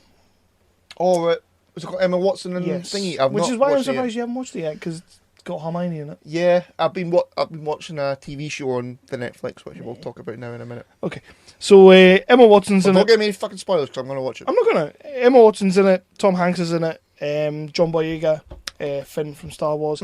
He's in it. Karen Gillan's in it. And Bill Paxton's in it. She's doing well for herself. She's doing very well for herself. And in this, she plays a Scottish. So it works. And Bill Paxton's even in it. Bless him. Which I'm not 100% certain, but I think this is the last film that he made, like, actually filmed. Right. Because you know how, not to take anything away from the fact that they die, but they die and then they release like 6 films after that. Mm-hmm. This is officially the last one. And he's only in it for a couple of scenes, and he's got MS, he's suffering from MS. Oh, shit. And he's fucking great. Like, he doesn't do a lot, but it's Bill Paxton. But yeah, the movie is basically, and this is the reason why I think you'll like it, it's basically Black Mirror, but like a movie version of Black Mirror. Nice. It's one of those ones where she goes to work for like a big company. They're all about connectivity, communications. It's even got a few Black Mirror things in there, where sort of her job is as a customer advisor sort of thing. So she sits at the computer, she talks to them, and there's a little ranking on the top of the screen. Like, it starts at 100. You know that episode with Bryce Dallas Howard? Oh, yeah. When she's trying to keep her... Which is one of the best episodes they've done. And it made me want to move to the Highlands and not speak to anyone. And that's kind of what Karen Gillan does. But yeah, she's got that, and then she speaks to a customer, and they give her like a rating, and it goes from 100 to like 89. And the guy who's sort of in charge of hers across the table like messages her, doesn't talk to her, messages her, and he's like, we could really be doing better, you know. We could get this up a little bit. Send them a survey, ask them why they didn't give you the 100 and all that. And it's very much like that. It's sort of showing you where the world could be going with all this social media bollocks. You know what? Tangent for a wee second, right? This afternoon, I put Facebook on the computer at work. Mm-hmm. and it said that at the very top, you know, it gives you like messages every now and then. It said your posts have been liked 16,000 times. Yeah, I got one of them. Fuck you, Facebook. I got one of them. I was Fuck like, yeah, off. didn't need that. Didn't need that. 3 people have liked me in 5 years. Yep. Continue. Sorry. But yeah, that's what it is. That is the basic gist of it. She kind of starts making her way in the company. She gets given. It's not really a spoiler, but she gets given a role, which is where she's going to wear a camera 24/7. Right. And it's all about transparency, because they are trying to get this thing out into the world where they can see everything, they can hear everything on these cameras that are like the size of a 5-pence piece, which for the Americans is probably the size of your thumbnail. It's like a nickel. Yeah, It's a nickel. Nickel from graphic novels. That's the size of him, aye. Sweet. Well, he is like disappeared, so. But he's turned into a nickel. But yeah, she does like this thing, they call it transparency, and it's like she's living her life, even though she's like sort of at the start of the movie against it. She's living her life, but she's getting all the social media stuff coming up at the same time, and she's loving that. And it's just showing you how social media is just gonna fuck everyone over, basically. Yeah. Good film, really enjoyed it. The end is fantastic. Like the way I kind of didn't for 1 second think they were going to go where they went, but it was fantastic. Tom Hanks, sort of just chewing the scenery. Do you think like Tom Hanks he's sort of at the stage of his career now, and a lot of sort of experienced actors do this. Fair play, fair fucking play. Is they get to the I've had a fucking awesome career. It's time to sort of, like a wrestling term, put over other actors. Yeah, he's in this. He doesn't really do a great deal. But like, you know what I mean? Like, I okay, get what you're do saying. you want to do this movie with Emma Watson, who's an up and comer? Fuck yeah, I'll do it. Aye. I think that's pretty much what it is, because he didn't need to be in this. There's no reason why Tom Hanks had to be in this. There's plenty of other actors out there right now who could have done this role. I think the Tom Hanks name will get that's people why I then watched watching. it. Aye. It's literally why I put it on. And if more people are watching it and finding Emma Watson other than Harry Potter, like same with John Boyega and the other guys, Karen Gillan as well. John Boyega's great. Because more people are watching it, perhaps because Tom Hanks is in it, then that's Tom Hanks helping them. This is one of the first few Netflix films, because they're doing a lot of like these original movies. They are, and I'll be honest with you, they're not all great. There's a few that I've watched and Some of them are alright. Some of them are fantastic. Don't get me wrong. I think they've been known more for their original TV content TV's so all far, but they are, give the War Machine a watch. I need to give that a go. Yeah. But this was a really good film. I didn't expect it to end where it ended.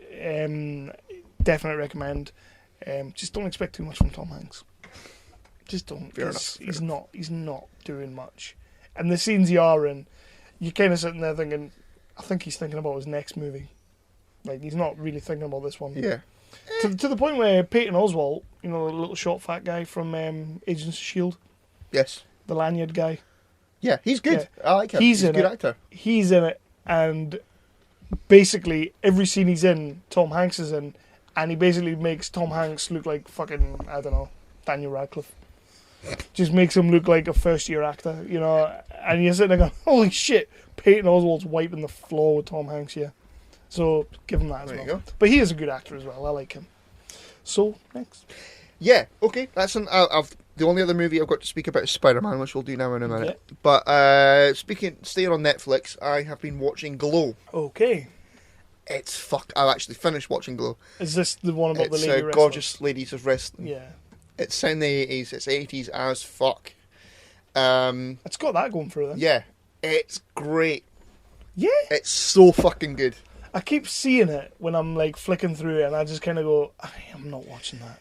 You should give it a go. So it's set in the 80s, as I said. It's the main two women are Pete Campbell's wife from Mad Men. Right. And you watched Nurse Jackie, right? Some of it, not a lot of it. Do you remember they brought in a female doctor in maybe season 2 or 3? I don't think I got that far. No. And she was she didn't really know what she was doing. Right. Her. Okay. That didn't really help. But they're sort of the two main characters. and they're best mates. They're both actresses. They can't get parts because it's the 80s, so parts for women are just basically secretary, or woman who brings in the coffee. Yeah. That's the way it should be. Yeah. Yeah. So, and like sort of at the start of the first episode, one of them, I'm not going to get their names right. It's not going to happen. One of them is sort of reading for a part, and she's making, she's doing the reading, and she's apparently got a really meaty role, and she's saying, like she's in charge of a corporation. She's going like, "Fuck you, get out of my office, fuck you," and all that. And she finishes the reading, and she goes, "Can I just say, this is so fucking amazing. Like parts for women aren't that great. It's like secretary." But this role is fantastic, and it cuts to the people on the like filming the screen, and he goes, "Yeah, you read the wrong part. That's for the man. You're actually woman who brings in coffee." So they're actresses, and then it kind of the woman who was in Nurse Jackie. I'm sorry, I can't remember her fucking name. The woman who was in Nurse Jackie, she's a mother, and she's settled down. She's got a husband, and she's kind of quit acting. Yeah. So the other one who was in Mad Men, she still desperately wants to be an actress, and she's broke. So she gets a phone call to say, right, if you go to this place, it's not porn, promise, but if you go to this place, you've got an audition. So she goes there, and it's for a wrestling promotion. Somebody's setting up a wrestling promotion. They're rolling actresses because, like, the guy, the director of it, wants to put on like a proper, like, storied, wrestling event kind of thing. So they want actresses who they're going to train to become wrestlers. Okay. Right? Okay. And so then it comes out. Well, I'll not give you spoilers. I'm not going to tell you what happens. But the story is of like all of these different women, because obviously they introduce different characters, finding out what the characters, the wrestling characters, are going to be. I might give it a go. It's really good. It's 10 half-hour episodes. Half an hour, I can do that. It's funny as fuck. I can do half an hour. The actresses, and I mean the actors, there's blokes in there as well.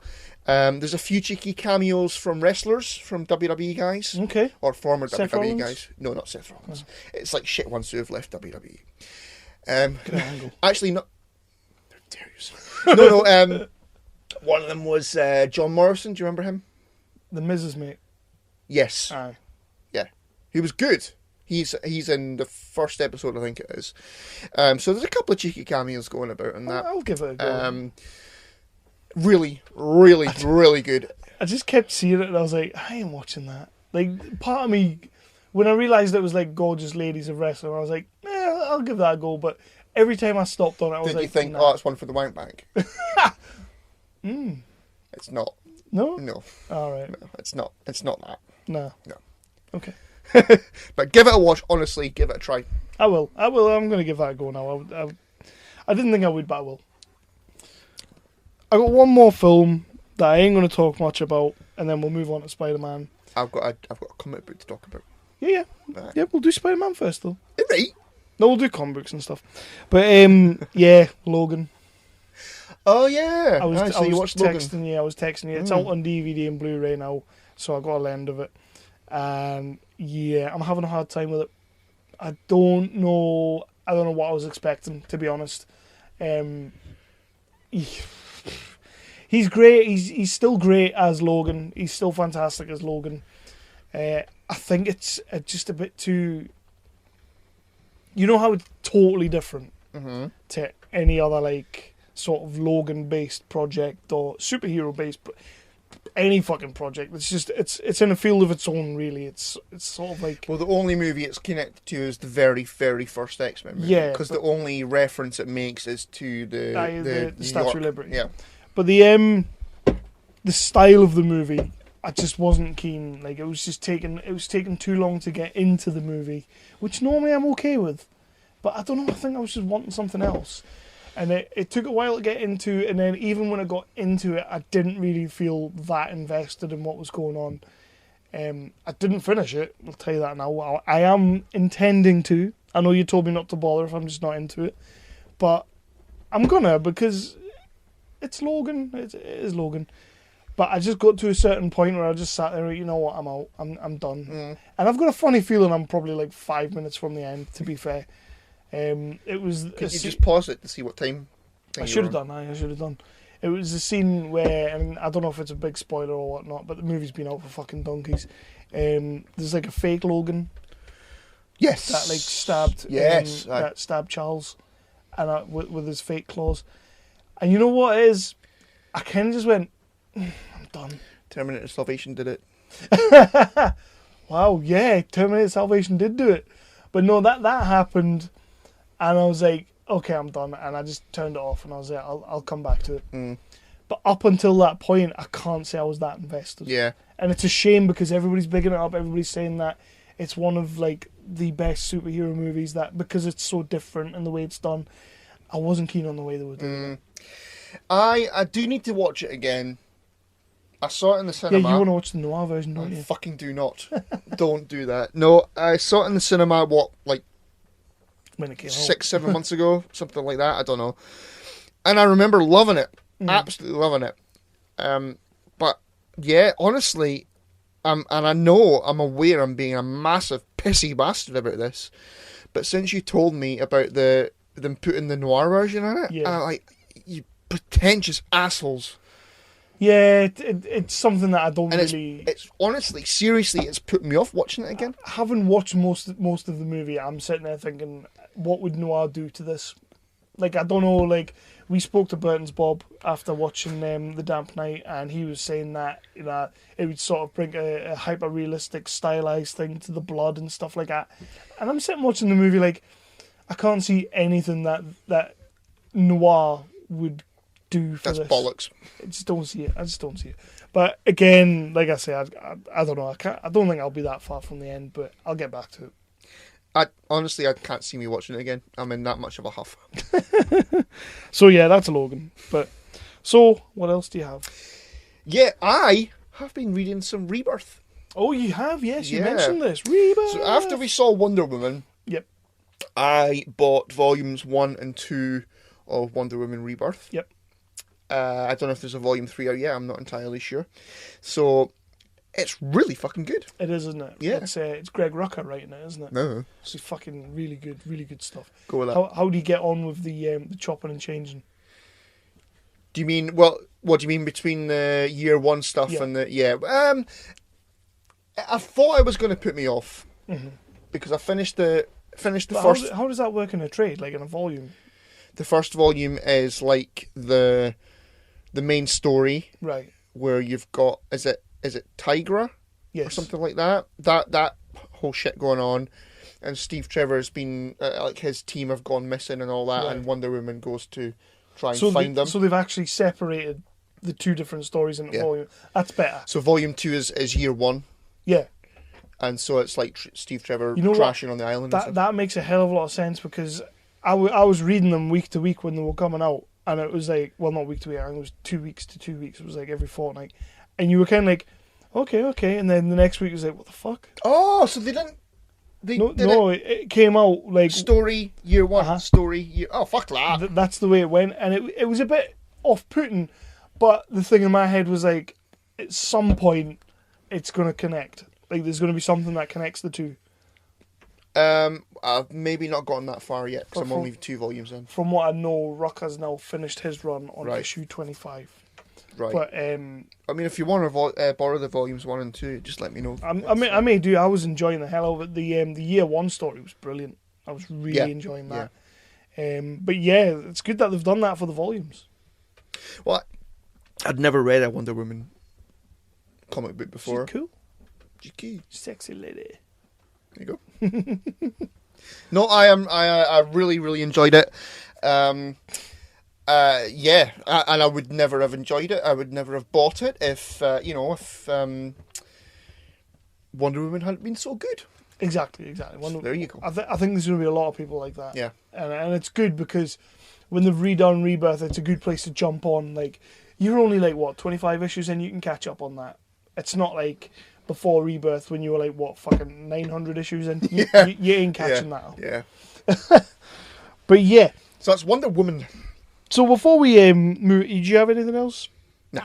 Before we move on to Spider-Man, I'm going to do a quick shout out for a series that the good people at Manga UK sent me. Oh, yeah. Because, and I want you to watch this. I know you're probably not going to, but you have to. They sent me the Blu-ray copies of One Punch Man. This shit is fucking awesome. Like, if you like superhero movies, if you like Deadpool, you'll enjoy this. It's so fucking good. It's about a guy called Saitama, who he's a normal dude, wants to be a superhero, but not only that, he wants to be the greatest, most strongest superhero ever. So he does some training and becomes a superhero. And he cut 3 years ahead, and he's like the strongest superhero ever, and he can beat everybody with one punch, which explains the name. And literally, because nobody's a challenge, and they throw the most fucking ridiculous, outlandish kind of bad guys at him. Huge, big, fuck-off creatures that, nobody's beaten. Superman wouldn't beat them. And they throw them at him, and one punch and they're gone. So he's bored. He's just like, I need a challenge. I'm not getting a challenge from anything. This is like the most boring existence ever. Being a Superman sucks ass. Half-an-hour episodes. There's 12 of them, 2 discs, and it's fucking class. You just need to watch it. It's like the inner dialogue he has with himself. It's just great. Like, he's like, yeah. And then when you find out, because they keep a big secret about how he became One Punch Man and got the powers, and when you find out how he got the powers, it's just so ridiculous it works. It's so stupid it works. And you just start going, this is great. I love this. And I blitzed 12 episodes in like, I don't know, a night. Maybe not a night. I think I came back to the next day and finished off. But One Punch Man, it's out on Blu-ray, it's out on DVD. Get it, and you'll love it. If you're a big fan of superheroes, Deadpool, you'll love this. You're not going to watch it. I'm not going to watch it. So let's talk Spider-Man. Let's talk Spider-Man. Exciting. Spider-Man does whatever a spider can. Spins a web any size, catches thieves just like flies. Look out, here comes the Spider-Man. Is he strong? It's fucking X-Men. Yeah, what the fuck? Why am I doing X-Men? It's Spider-Man Homecoming. Yeah. We went to the cinema, we didn't go and see an IMAX, which I'm going to keep mentioning. Why? Because I was fucking boiling. Why? Because it's IMAX. Yeah, the cinema that we fucking went to didn't have IMAX. What do you want me to do? So we go to the cinema that does have IMAX? Oh, fuck off. Like, I'm not a cinema snob. Well, I am a cinema snob. You are. I am a cinema snob, and I'll wear that badge with pride. Okay? If I'm going to go to the cinema, it's going to be IMAX. 3D, don't really care about 3D, but it's going to be IMAX at least. Well, you're not getting Spider-Man Homecoming in 2D IMAX for a start. That's fine. I'll watch it in 3D IMAX, but it's got to be IMAX. Just because I'm not fussed about 3D doesn't mean I'll not watch it, but it's got to be IMAX. I'm a snob. Don't be such a pissy bastard. Yeah, I was a pissy bastard. Yeah. So I didn't speak to you for like 20 minutes in the car on the way. So I was like, fuck him. Is that what it was? Yeah. I thought you were just sleeping. No. Right. So there you go. Anyway. And you were driving. The movie is probably still... it's probably still the same movie in IMAX, so we can talk about it. What did you think of Homecoming? Probably the same movie. You've added scenes to it. No, but, right, there was trailers, there was posters and everything about how they were optimising the movie for IMAX. All optimised my All arse. sorts. Pish. And it was like, yeah, like we'll just go and watch it in Edinburgh at the Fort. Even Fountain Bridge has IMAX. We could have went there, and you have to get your own popcorn there. We did that once. I think I've mentioned that on the podcast. Yeah. Once or twice. Yeah. But Once yeah, it happened. Yeah. About 10 years ago. Yeah. So, Spider-Man Homecoming. Fuck me. Yes. Spider-Man Homecoming. What did you think of the MCU's latest attempt? I didn't like it. Did you not? Fucking thoroughly enjoyed it. I know you did. Superb. Absolutely superb. It is good. It's a very good movie. They've done a cracking job with this one. This was your first Marvel movie in a while at the cinema, wasn't it? Yes. Since we didn't see Doctor Strange, neither did I in the cinema. Probably Civil War. Wow. I think Civil War. Blimey. Was that like a year ago? Mm. Huh. this was my homecoming. Yeah. Well, yeah. I've been on a bit of a downer. And it's not just Marvel movies. I've realised that it's not just Marvel movies. I think movies-wise, right now, I'm waiting for something to really just grab us by the testicles and just be like, that was fucking awesome. I need something. And I know fine well it's going to be War of the Apes when I go and see it. I'm just going to be blown away by that. So I'm fully aware of that. But yeah, cinema-wise, like I've been watching movies, I've been enjoying movies, but cinema-wise, I've just not really been into it because I needed something. And I knew, as much as I want to see Guardians of the Galaxy, and as much as I know I'm going to enjoy it, I knew that wasn't going to be the movie that did it for us, which is probably why I didn't go. So was Spider-Man? No. No, it wasn't. I loved Spider-Man. I really enjoyed the movie. I think Tom Holland is fucking fantastic. I keep seeing all these memes. Andrew Garfield, the perfect Peter Parker, shit Spider-Man, or the other way around. Tobey Maguire that way. And everybody's saying, like, Tom Holland, the package. Mm-hmm. Tom Holland is the package. He's a great Peter Parker. Some things really piss me off about him, but he's also a great Spider-Man. And again, some things really piss me off about him being Spider-Man. And I know it's like the first outing. My biggest gripe with the movie, I'll just start with a gripe straight off. There wasn't enough web slinging, like going through the cityscapes. One of the things that was always great about the Sam Raimi movies and the Amazing Spider-Man movies was going through the cityscapes, like web slinging from building to building. It always looked amazing. And then they made a fucking joke of it in Homecoming, which was a great joke and it landed perfectly. But when he has to run through the park because there's no buildings, like, I was literally sitting there thinking to myself, there's not enough web slinging in this movie. And then 2 minutes later, I'm pissing myself at a scene where there isn't any, and they're taking the piss out of it. I was like, fair dues, you've got me. No, they addressed stuff like that. They addressed what happens if he runs out of web. They addressed, how far can you shoot the web. What happens if there's no buildings there.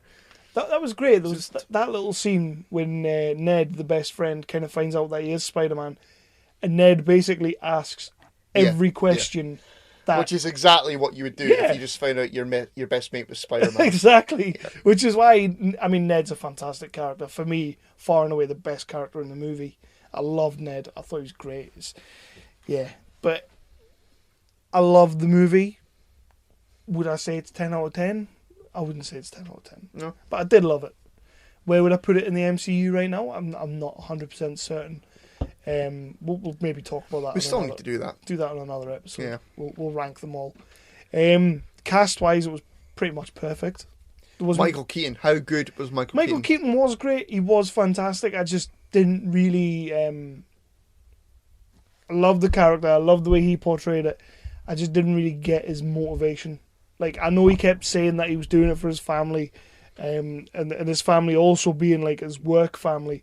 But I was just sitting there going, I'm not really feeling it, because in about 2 seconds he disintegrates one of his supposed family who he's trying to keep. And I was just kind of like... Although that was an accident, to be fair. It wasn't. Well, it was, but he was trying to do something to him. Yeah, it's an awesome movie. It is an awesome movie. Everybody needs to go out and see it. It's the Spider-Man that we thoroughly deserve. We do deserve it. There's not really anything else I can say. Yeah. There's just little bits and pieces that I was kind of like... The web slinging was a big thing for me. Because if I go and watch a Spider-Man movie... And like when we spoke to Craig before, and you mentioned before, he is new to all this. He's getting used to it. Throw in the fact that he's just been given a new suit that he doesn't even know how to use, and then he opens up the training program, and then he's got like all these different variations.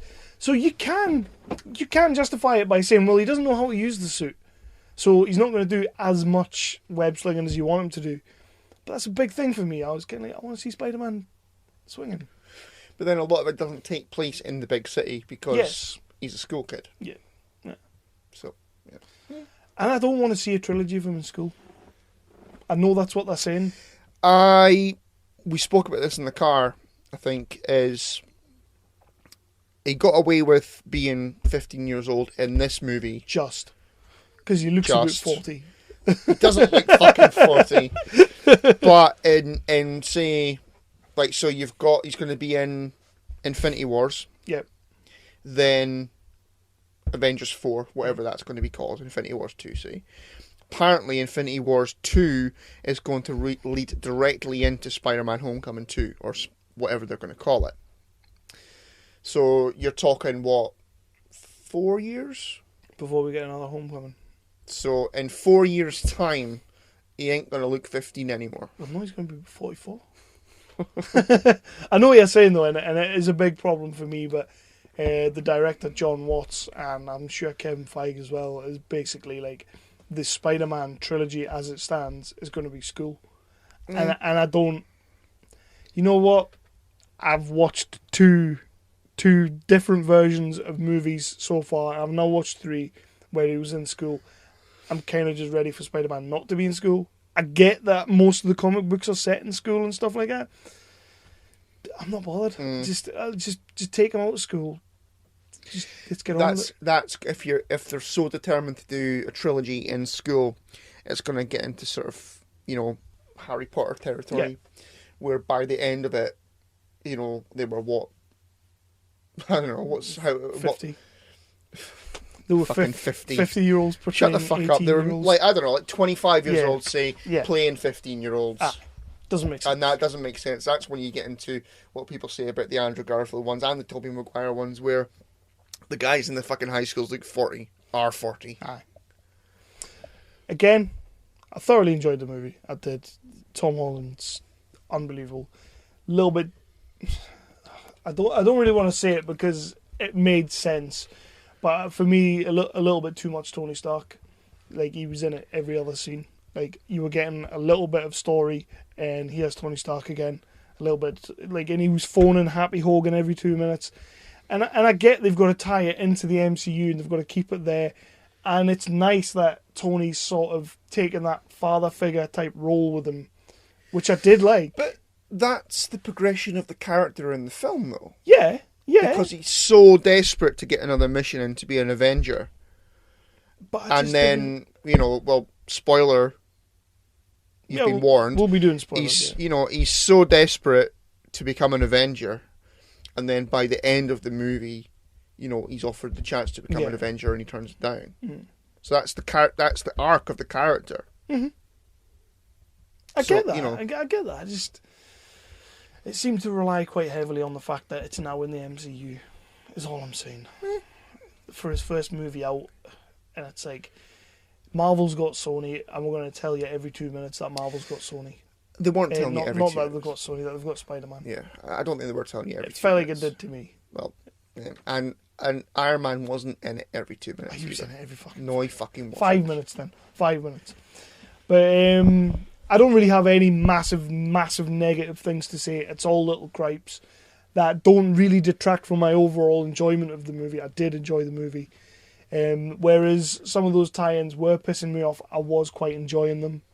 The Captain America public service announcements were fucking great, and as we said before, the epic troll at the end of the movie was just phenomenal. If you sit till the end of the credits, they basically tell you you've wasted your fucking time. Which even when they're doing they're all in the gym, and the guy's playing the Cap video. And Cap goes, like, he points to his left. the wrong side. And the coach is stood on the wrong side of the TV because he just doesn't give a fuck. And he says, I'm pretty sure he's a walker. Yeah, but whatever. Yeah, there was loads of great little bits in there. Yeah, it's a great movie. Everybody needs to go out and see it. Everybody is going out and seeing it, and it's doing really fucking well. That's all I can say. Yeah, I loved it. Best Spider-Man outing so far for me. Think so? Spider-Man 2? Yeah. Beats that? Above it. Yeah. Okay. Yeah. I'll give you that. I mean, I'm not massively enthused with the Spider-Man 2 anyway, so it's a good movie. It's a good movie, but I'll give you that. So going forward in the MCU, you happy with them keeping Spider-Man on board? And yes, as long as certain people don't fuck it up. Honestly, man, that puts such a smile on my face. Fucking Pascal Pictures, man. So Pascal Pictures is all over this movie, and I've been saying on the last few episodes, you know, she's a mad fucking cokehead genius, allegedly. She's done such a fantastic job of positioning herself as being... That's not in dispute. I can't say anything about that, my friend. She's a fucking genius. Yep. And then you watch the movie and it comes up, it goes Sony, and it was Pascal Pictures, and then Marvel Studios. See, I didn't notice the Pascal. So was there a studio image of Pascal Pictures? Not at the start, no, at the end, aye. Right, at the end, alright, okay, aye. But I thought you meant like after Columbia or something. Oh, no, you're not getting that. Fuck that. They'd be like, nobody's watching it past amount this. of cocaine or something, allegedly. Fucking hell. But yeah, Pascal Pictures, you know, fair play. You've done a marvellous job with this movie. Yep. I would like to know how much involvement Marvel did have, because I'm assuming Pascal was all over this. Yeah. Yep. Honestly, it's nice as well to have sort of... They didn't get Spider-Man doing world-ending shit. Yes, it was that's nice exactly what Spider-Man should be. We watched a nice sort of Marvel... No sky beams. Exactly. It was a nice Marvel, grounded, subdued sort of your Daredevil, street-level, like, hooligan shit, basically. Yep.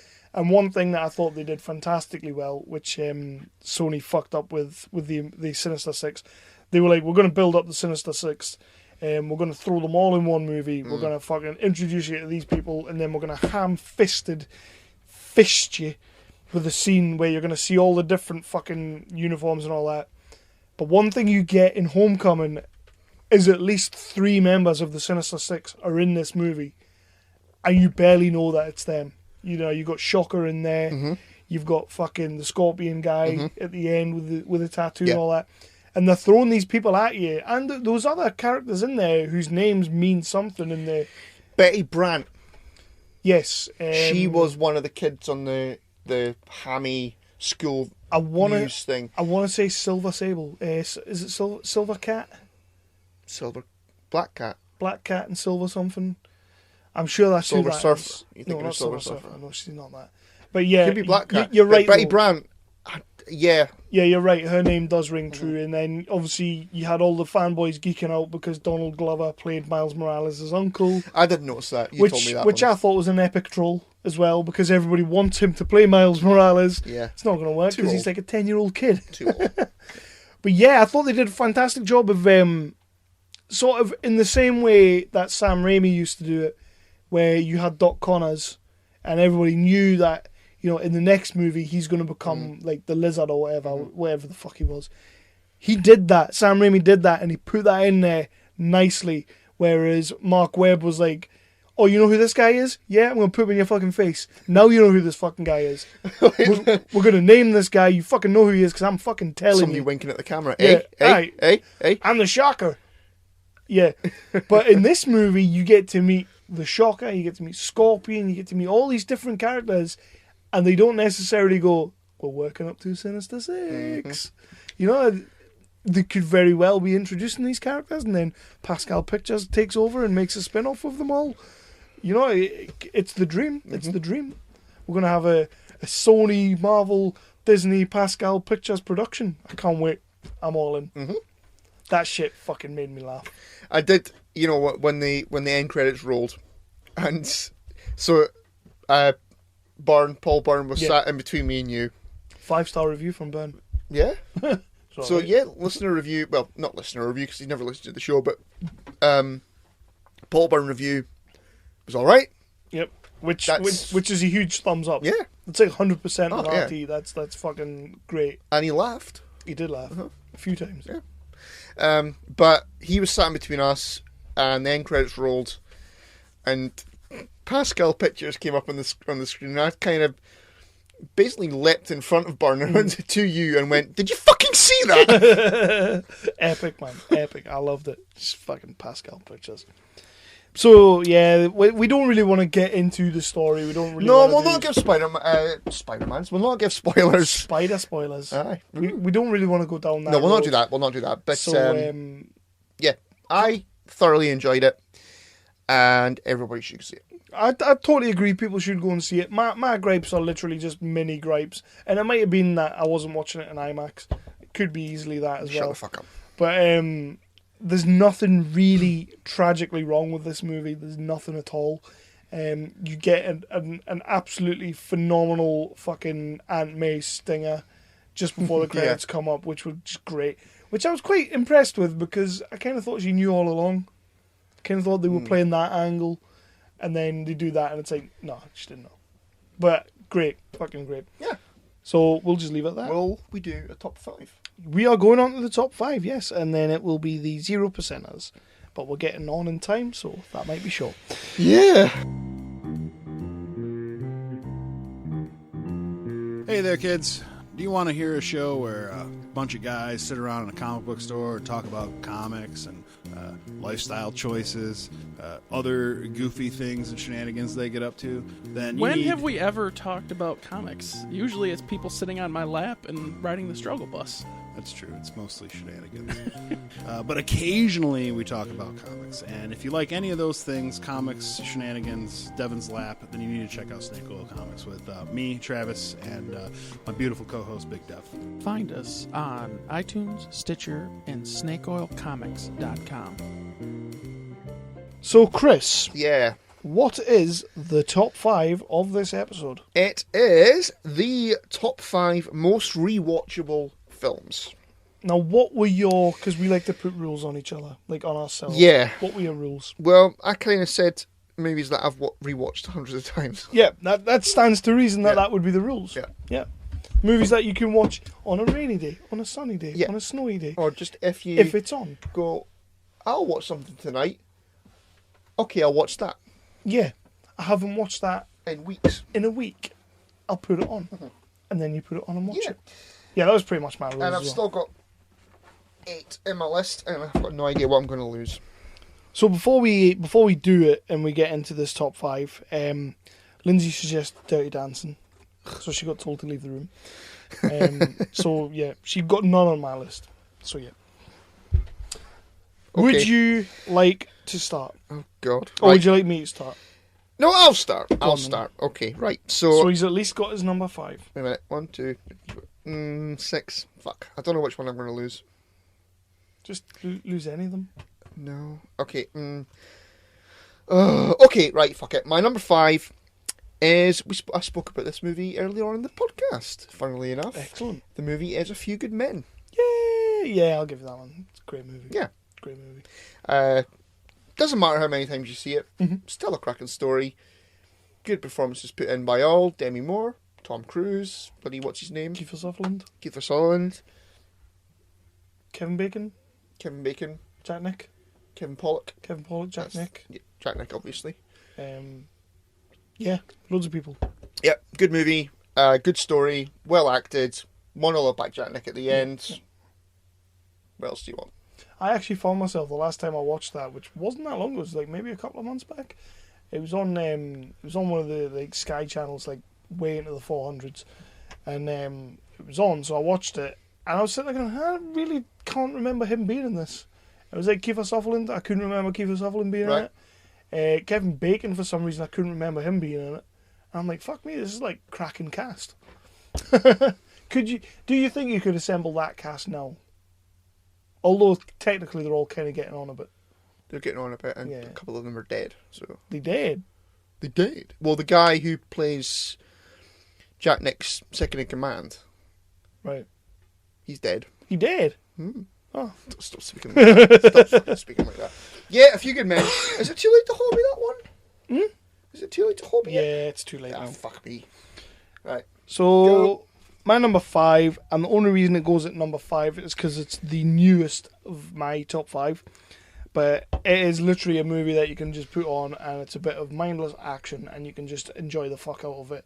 And it's in foreign, so it doesn't even matter if you don't understand it. The Raid. I fucking love The Raid. Yeah. The Raid 2 couldn't quite go on it because you know what? I have to be in the mood for The Raid 2.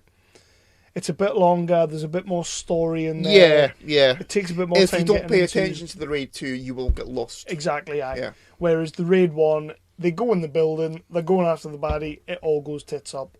Let's get down there.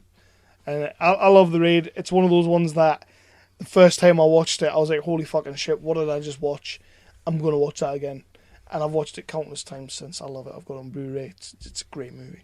So The Raid. Cool. It's sort of like my mindless action go-to. You know, sometimes you're really in the mood for horror, or you're really in the mood for a nice, like, mind twistery, fucking bendy film. If I ever just want to watch a bit of action and not really think about it, and I'm sick of watching Fast and the Furious, The Raid goes on. Fuck that. The Raid. Number 5. Okay, so my number 4. I still don't know which one I'm going to lose here. I need to lose one. Can I have 6? You're as bad as me.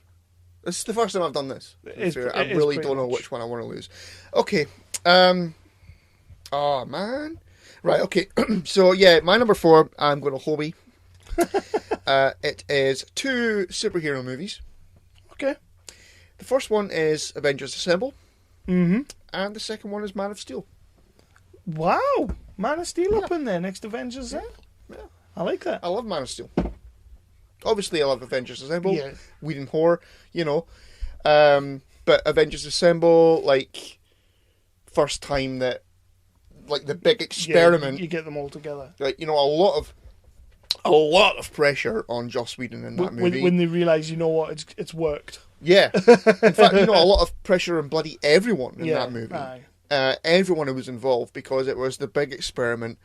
Iron Man had worked, and Thor had worked, and, you know, Cap had worked. And so this was if this flopped, then their fucking 2020 plans were fucked. Yeah. But it's a superb movie. It's funny as hell. It looks great. Great story. Joss Whedon. Still stands up as exactly. well. It totally stands up. Man of Steel. Yeah, exactly the same thing. You know, like, Henry Cavill is fucking amazing as Superman, and fuck anyone who says otherwise.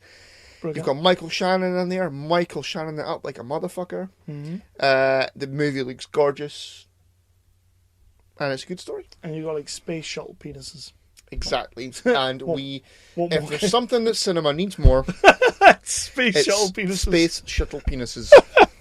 Penis pods. Exactly. Yeah, that's a better name, isn't it? So there you go. That's my number 4. So, my number 4. Much in the same vein as The Raid. When I need a bit of action, I watch The Raid. When I need just like a reminder of, like, counterculture type movies, you know, obviously you've got your Clerks, and I love Clerks. I do love Clerks. Mm-hmm. But if I had to choose between these 2 movies, Clerks and this one in particular, it's this one every time. Empire Records. I fucking love Empire Records. I have never seen it. You've never seen it, with the kids all working in the record store, and it's the day in the life of, like, what's going on, and it's just it's Rex Manning Day, man. Like, never seen it. None of my Brigger gets it. Brigger's sitting here listening, going, I fucking love Empire Records. Well done, Kev, I knew I liked you. But he loves Riverdale. He does. Yeah. Empire Records is just like one of those movies that it's got a perfect little cast. They're all a little bit fucking off kilter.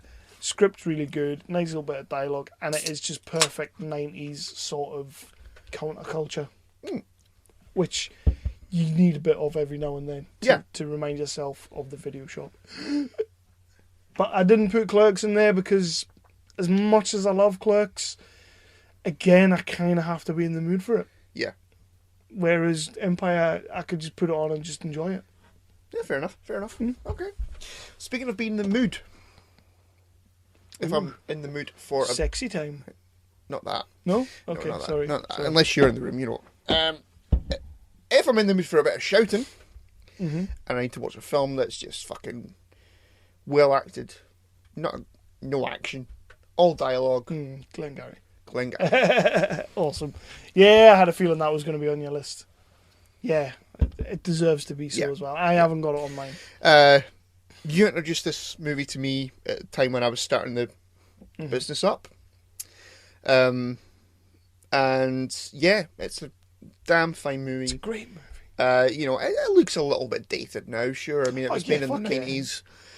Yeah, made in the 90s. Looks like it was made in the 70s. Exactly. But, you know, I mean, I bought the Blu-ray Steelbook, mind you. I haven't bought many Steelbooks. I've got 3. No? Yeah, but that's one of them. But yeah, everybody's fucking just incredible in that movie. And if you want a bit of shouting, that's your damn movie. Oh yeah, 100% agree. Glengarry's just one of those movies that the first time I ever got introduced to me, I was like, holy shit, you can watch a movie with people just talking. Like, how fucking great is this? Like, somebody's found a way to make a movie of just pure dialogue, and it is just pure dialogue. It's like, and I hadn't seen the likes of 12 Angry Men back in the day. I hadn't seen that, and Glengarry came along, and it was just a bunch of dudes talking dude shit, and just talking about work, how much they fucking hated work. Monologuing. Who doesn't hate work? Monologuing like bastards, and Alec Baldwin just possibly given the performance of his life. Mm-hmm. Like, that tiny little bit is the performance of his life. Yeah, but just didn't he get an Oscar for that? I don't know if he did. Didn't he get best supporting actor? Possibly did I. They all deserved it. But you know, you've got, like, as you say, people just fucking whining like a bastard about their job. They just fucking hate it, but won't do anything about it. Yep. You know, you've got that, and you've got obviously the fucking monologue of all monologues, Al Pacino. What are you going to do about it? Just Al Pacino, man. What are you going to do about it, asshole? You child. You fairy. You company man. Anyway, so that's my number 3. Number 3. My number 3 has a little bit of action, has a little bit of story, has a lot of fucking heart. Sometimes I'm just in the mood for a Denzel movie. Mm-hmm. And every time it's Man on Fire. Man on Fire. I could watch this movie. I have watched it like about 100 million times. Maybe exaggerating, possibly. But it's just one of those movies that I never saw coming. I've always been a fan of Tony Scott's work. Hunt for Red October, all that kind of jazz coming through the years. Always been a fan of him. Just love him. Even fucking Top Gun and Days of Thunder. I've always liked those movies for what they are. Just, you know, heterosexual men being gay. And then he came out with Man on Fire, which at that point Denzel was like kind of hitting his peak. And was Crimson Tide before or after that? Before, way before. Crimson Tide was like the late 90s. And this came along. Dakota Fanning, annoying as fuck in this movie. Great. She wasn't that annoying. All right. In this movie, she's great, but she's just all kidnapped and stuff. But this is like probably the first time I'd seen Denzel do something different. I'm not saying he plays the same character every time, but he's always the hero. And in Man on Fire, he's very much the anti-hero. Like, he's getting shit done, but he's blowing people's asses open with fucking bombs. Just what you call flawed the fuck. Yeah. And he was washed out, and he's just amazing in that movie. Denzel's fucking cracking in that movie, and it's my favourite Tony Scott movie of all time. Domino comes a close second, but Domino's good. But Man on Fire takes it. Lindsay actually did say that Domino should be on my list. Yeah. Which is when I was like, fuck Man on Fire. So I do listen to her for ideas. But yeah, that movie, just amazing. I don't know how many times I've watched it. I fucking love it. And I've even seen the movie that it's not based on, but it was, who the fuck was it again? Like William Fichtner or something like that, or Fincher, like way back, he did a Man on Fire movie, and it's sort of similar, semi-similar. It's a great movie, just not Man on Fire. It's not as good as this. It'll not be. So yeah, Tony Scott, Man on Fire, fucking Denzel. You know, God rest his fucking soul. Tony Scott's dead now. Yeah, no. Do you think that's why Ridley's gone off the boil? I don't know. Maybe. It could be. Maybe. So yeah, number 2. Right, my number 2. Well, my number 1 and my number 2 are possibly the most predictable number 1 and number 2 I've done in 3 years. My number 2. I know what your number 1 is, but I don't know what your number 2 is. Yeah, you do. When I say it, it's Gangs of New York. Right? Yeah. No, I wouldn't have said that. No. No. But yeah, it makes sense. It does make sense. There's nothing to say about the movie that I haven't said. Fucking Good God no! knows. Exactly. Daniel Day-Lewis, Leo. Yeah, awesome. I love Gangs. Gangs is awesome. Scorsese, fucking just great, fantastic, awesome, tidy. How he fucking got passed over for director on that movie, and then got given it for fucking, what was it? You got it, The Departed, which I love The Departed, but he's made way better movies. Didn't he get one for Wolf of Wall Street? No, No, I don't think so. No. Or did he get it and Leo got snubbed? It might have been that way. Maybe. Because Leo got snubbed. Because everybody said that, right, okay, it's Leo's time this year. Aye. Plus Wolf of Wall Street fully deserves it. He deserved it more for fucking Revenant, for Wolf of Wall Street than for Revenant. Yeah. Well, yeah, there is that. Yeah. Fucking Oscars. Aye. So, yeah, Gangs of New York, just absolutely fucking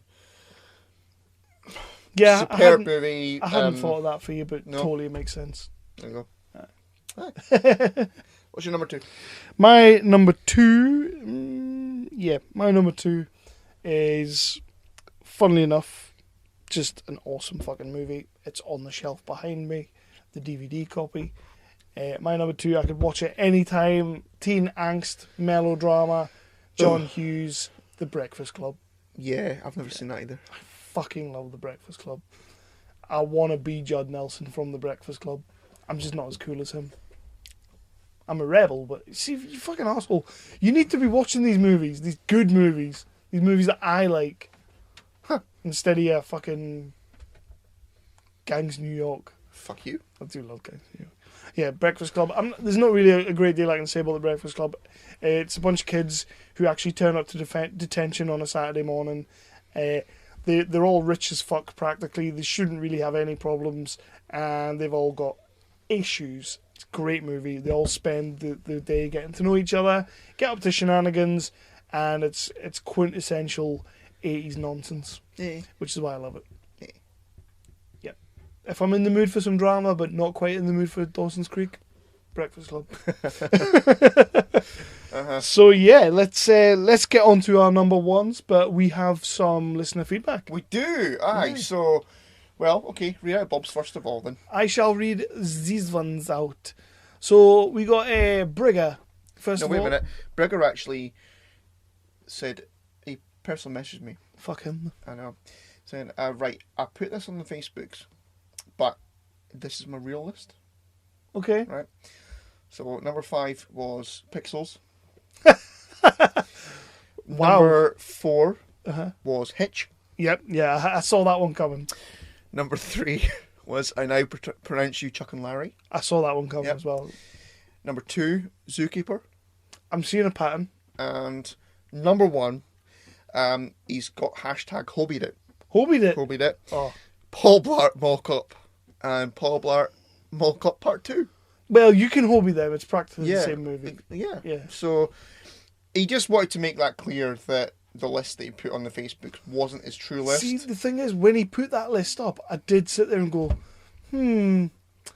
bit too, bit too obvious choices. I wonder what his real choices are. So I'm glad he did that for you. I'm glad he did that. Well, it's nice that he feels comfortable to do that. Good. I'm glad. And I'm glad he had you on personal messenger, not me, because I would have laughed at him. I would have laughed. So yeah, I felt like I had to support him. Another guy, Aaron Goodmill, is getting back in on the crack. Again, we spoke about it last time. He gave some feedback. The director of Admins. Oh yeah, cool. Sort of a low budget indie movie that you need to check out. I really enjoyed it myself, so just check it out. Dude's really good. The writing's fantastic, and the main guy in it, well, not the main guy, but like the supporting role, Doug Richardson, fucking great. Just the way he delivers shit is like Randall levels of like awesome. So yeah, but yeah, he chimed in with his. He's got Die Hard, nice, Abyss. That's like a hangover movie for me. If I'm really not wanting to think about anything, I hadn't seen it in a long time. Ed Harris. Yeah. I Okay. probably have seen it. Move on. The Chase. For some strange reason, I'm unaware of The Chase. Yeah. E.T., Indiana Jones, and The Last Crusade. See, I thought you'd have an indie movie in there. Yeah. Unless that's your number 1. Burton's Bob.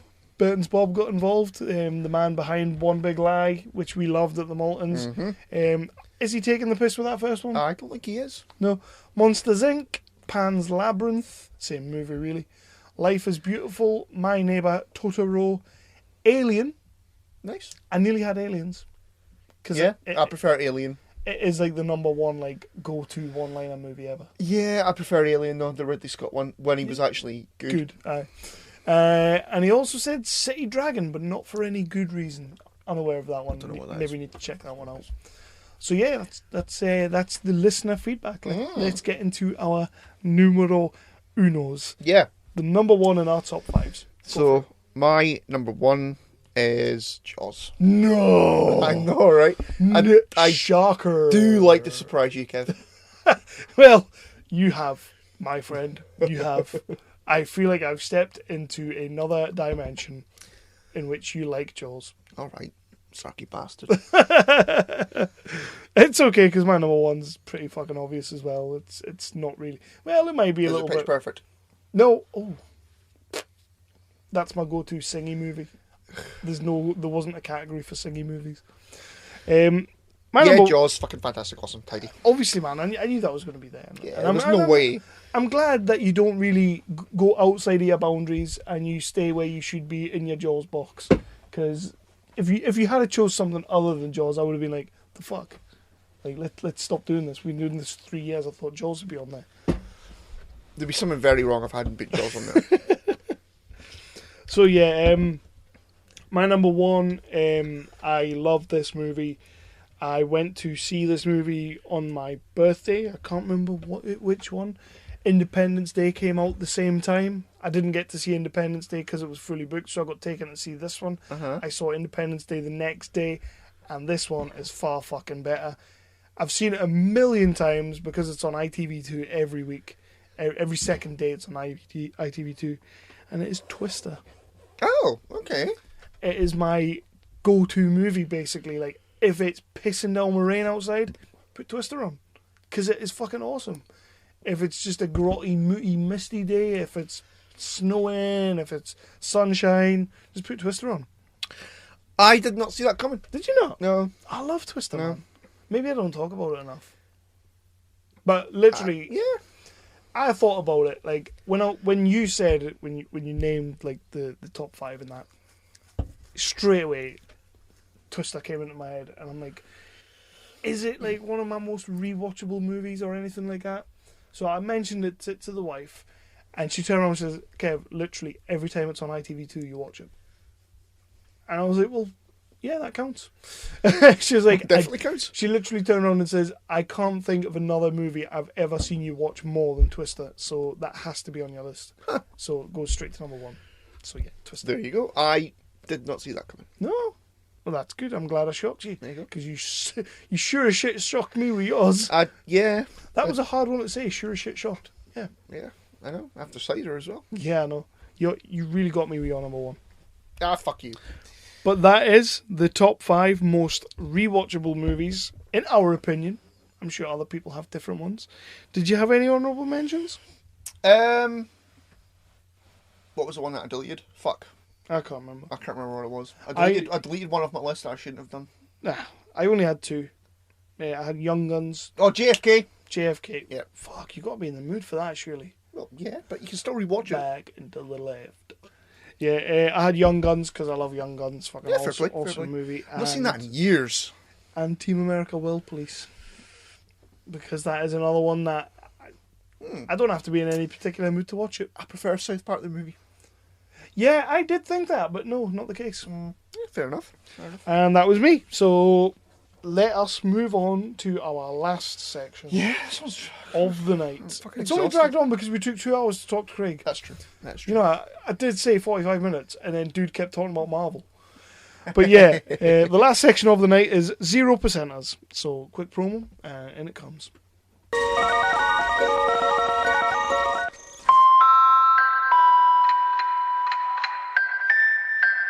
That's not my ringtone. You have one new message.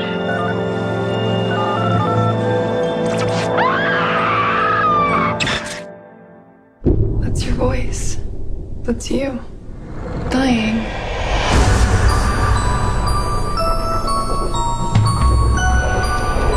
Ever since that bizarre phone call, I keep seeing things.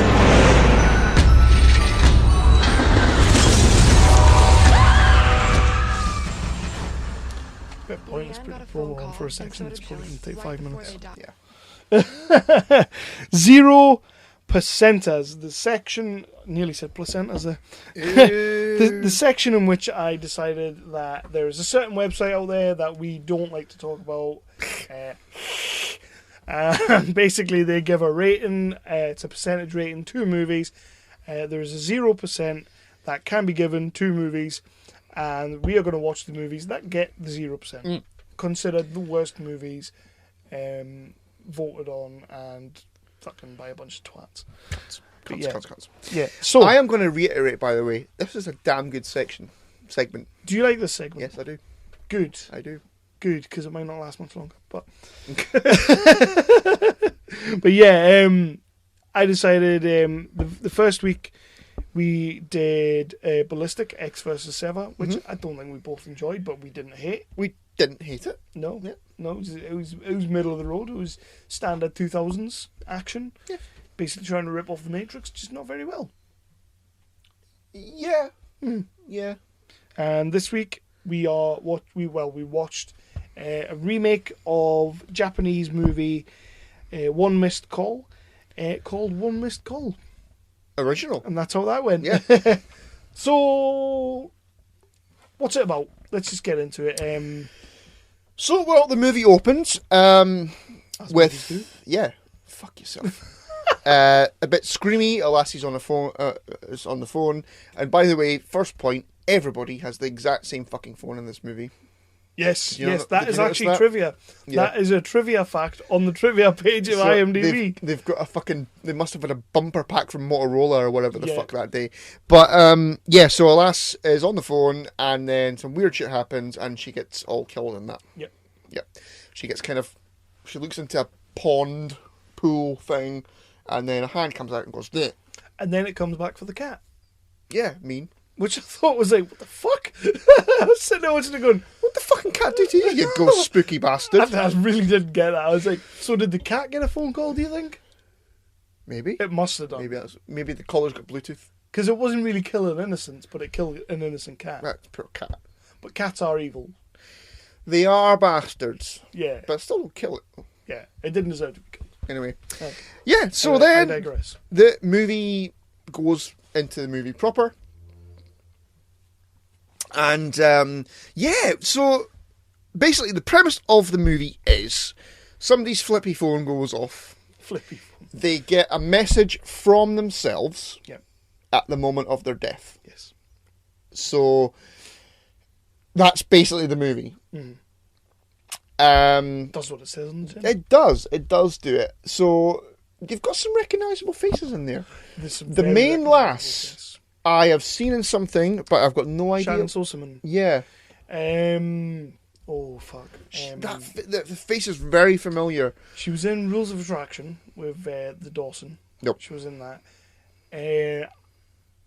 I'm probably wrong here, but I'm pretty sure she was the lead in A Knight's Tale with Heath Ledger. That'll do it. That's it. Yes. Yes. Good lad. Well done. She's been in other stuff. I love as A well, Knight's but Tale. I'm sure. Yeah, I'm sure that was her. That is it. Well done. I could have Googled it. Thank you. You're welcome. That's what Google's there for. Yeah, but her mate, who is the first one to die in the movie proper, was in Buffy season 7. Sweet. Yeah. Didn't see it. So, as soon as she came on, I was like, oh, there's like... Oh, so is this why I liked it? Because I had a Buffy connection? Yeah. Sweet. No, that's not why I liked it, but it's what made me sort of start paying attention to the movie. Yes. Because it's, she's in Buffy. I hope she stays around. Dead. So she kind of... She gets a phone call. They're at like a party. And she gets a phone call, and it's like her speaking on the phone and going, no! And that. Oh, shit. No! And so, yeah, that's how the movie kind of expands, and then it kind of does like a sort of, a ring thing or a grudge thing where they're kind of trying to find out what the fuck is going on and what's all ghosty and spooky and that. It's got quite a good payoff, I thought. Yeah, it was okay. With the ghost and the reason for it and all that, it kind of... It gets a bit convoluted, but yeah. It does get a tad convoluted. But... but they've got a nice... Like, later on... That's basically what happens, is they keep getting phone calls. Different characters get phone calls, and then the main character sort of realises if you get a phone call and you answer it, You did. Yeah. So she kind of just starts smashing up all the box full of flippy phones to avoid the phone call while they're investigating what's going on. So they then go to it's an old school or nursing home or It's a nursing hospital home. or fucking something. What it's a nursing home. horror movie trope building. Yeah, aye. The asylum. Nice. I thought some nice sort of jump scary, spooky moments in there. Like one of the things that I really, really did enjoy about this movie was visually, like some of the visuals that they put in there. You know, like the clay faces when they're seeing the clay faces, when they're seeing like the horrible shit happening. They did it really well. Like I thought visually, they hit every point that a movie like this should hit. And I'm like, the movie doesn't look great, but those little bits, I was like, fuck, that was quite good. Like you've done something there, and I like that. Yeah, there's a moment where her brother is looking up at like a building site. Oh, and you see, the guy is like on top of the scaffolding, and the hat and he's got the clay face, and the hat falls over. It's that was spooky as fuck. I was kind of sitting there the whole movie like, they've done well here. Like they've actually done, which is something that, because it is a remake of a Japanese horror movie where at that time you were getting The Ring, you were getting The Grudge, Dark Waters with Jennifer Connelly, you were getting all of these like Japanese horror movies were getting remade. It was the fucking trend at the time. But this is one of the only ones that I think did the visuals as well as the Japanese did. Have you seen the Japanese version? I haven't seen that version, but I've seen like the versions of The Grudge, The Ring. I've seen all of them, Dark Water, and they have great, like their visuals are fantastic. Plus a little Chinese kid is fucking scary as shit. Like in those movies. I saw The Grudge 2 in the cinema, but then I was pissed off because Sarah Michelle Gellar died. But of all the things that they've brought over to remake and do, this is the one that I thought did it really well. Yeah. Like those little freaky visuals were just fantastic. Then you got the moment, she gets like locked in the room and she's sort of thinging through the room with the torch. That was spooky as fuck. The grate comes off the wall, so she's crawling through the corridor, like the thing. Would I fuck? I would have just stayed in there. She's crawling through, and then she kind of finds like a gooey body with another flippy phone. They love them flippy phones. They do love those flippy phones. She smashed it to fuck, and then you could see it was going to come. You could see it was going to happen, but the body kind of moves, and it's chasing her. It does like an Aliens. Which is pretty... It does an Aliens. It's like chasing her down the corridor, like fucking, and kind of ends up on top of her. Bit rapey, but but again, that was fucking really good. It was, aye. So there's a nice payoff. I thought it was a nice payoff. Actually, I agree with you. It's a little bit convoluted. Like, the thing that's all pissed off and ghosty is like a sort of child murderer, but she was a kid. Aye, she's like murdered her sister, didn't she? She's a Robin, basically. Aye. I don't think she murdered her. She was cutting her. The sister was there. Because they had the webcam. Fucking. She hadn't spoken for like years or something. Aye. She it was the nanny cam in the bear, and she was like cutting her or whatever. But so that was the ghost. And yeah, I actually enjoyed it. I did. I found myself strangely like I say, I was enjoying the visual jump scares they were giving you. I was like, that's fucking badass. Acting wise, it's not up to much, but there was enough people in there, like Edward Burns turning up as the cop. I was kind of like, I used to have a bit of a like. I used to like Edward Burns movies. Like I used to think he can act. I do recognise him. I couldn't really think of what. He's got that shitty voice though that fucking grates on you. Yeah. Ray Wise, who was the Reaper in the TV show Reaper, he was the devil, the death. Yeah, he's great, and he's a creepy bastard he's as well. Great and everything. Yeah. And then of course you had Detective Voight turning up for like a quick little scene. You know the paranormal guy who was trying to exorcise the girl. Mm-hmm. That's Voight from Chicago PD. Oh yeah, that's right. That's right. Before that's right, the Scientology. But like as I saw him and I was like, oh fucking cool. So there was enough things in this movie. Okay, the story does get a little bit wishy-washy, like convoluted, a little bit too much. But I was enjoying it. Yeah. I was like, you know what? This isn't a bad movie. And for a time that they were making all those remakes, this probably would have stood out. Like, if I had seen it at the time, I probably would have turned on and said, oh, this was one of the best of them. So, from that, this is 2 for 2. 2 for 2. Because I think we know what we're both going to say. And this is the question of the 0%ers. Mm-hmm. Did it deserve 0%? No. Absolutely fucking not. It has 79 bad reviews. So 79 people give it 0%? Yeah. It doesn't have a single good review How? on the website. I don't know. That's fucking crazy, man. And some of the things, because people can write comments, and you know what? I might take little bits and pieces from the comments, and we might add that into the section. But some of the comments were just really fucking like shitty, sort of like, I am so sick of all of these remake movies. That's not a reason to say something's a bad movie. You might be sick of it. Have you watched it? Are you sick of it? Exactly. Some of the things they were writing, I'm sitting there going, come on, man. That's not even a reason to give something a shitty review. Watch it. Did you enjoy it? If you didn't, write down why. Don't just say, I'm sick of The Ring. I'm sick of The Grudge. I'm sick of all these movies. Fuck this movie. That's the way it comes across. Doesn't deserve it. Doesn't deserve 0% at all. Does it deserve like fucking 80%? No, it doesn't deserve that either. But it's a good middle of the road movie. But that's the same thing as what I was saying before with The Mummy. Is it a fantastic movie? No, it's not. No, it's not. And same with One Missed Call. It's not a fantastic movie. No. But it's not a fucking horrendous movie. No, not by a long shot. That you would put off. And there's enough in there to keep you going. Yeah. Like, there's enough in there to keep you interested in the movie. The characters are interesting. I kept on watching to see if they were going to bring in an iPhone. I kept on watching because I wondered if the flippy phone had Snake 2. Ooh. Or even Snake 1 would have done.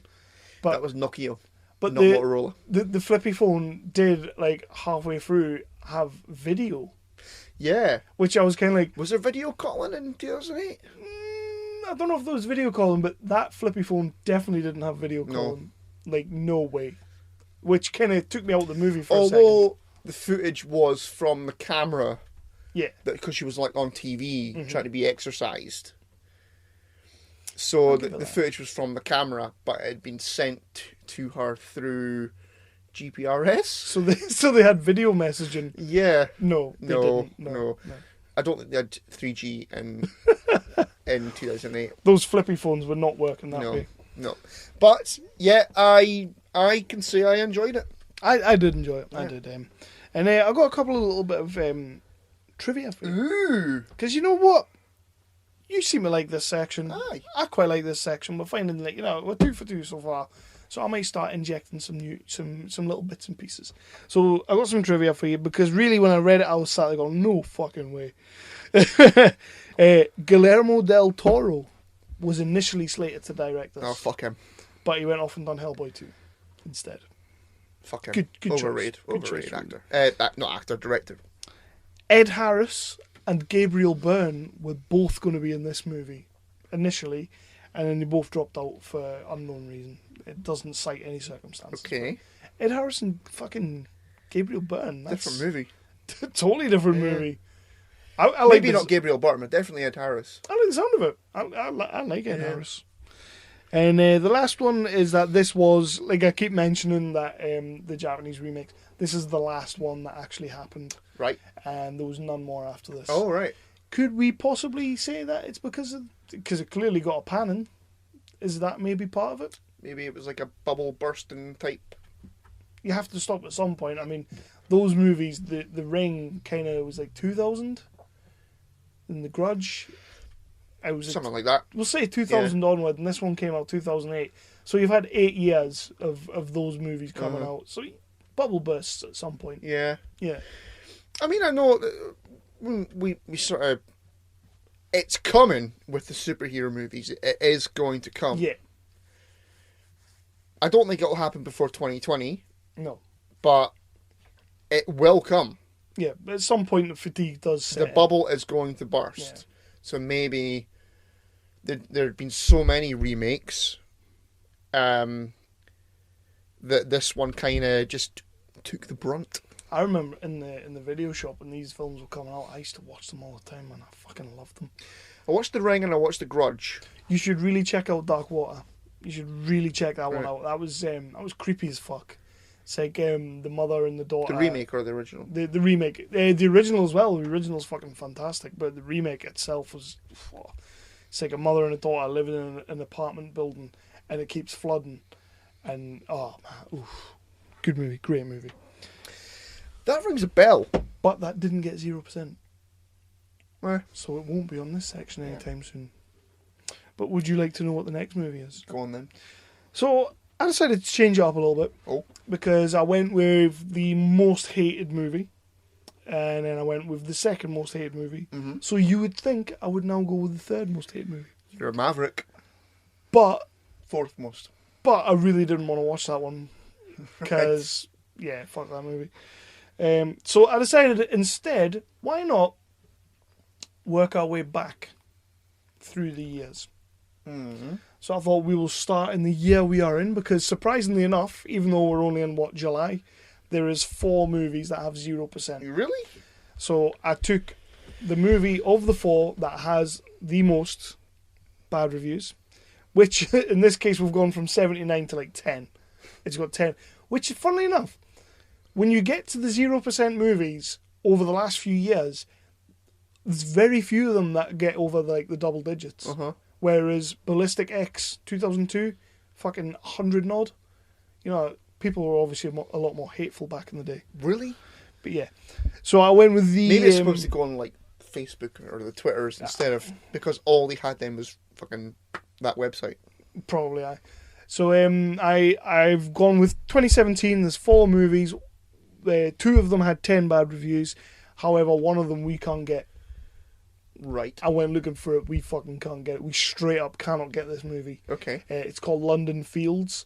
And I really wanted it because the fucking cast, I'm sitting there thinking, Jesus, like, how's that shit got like a 0% when just the cast alone is like worth like a 20%.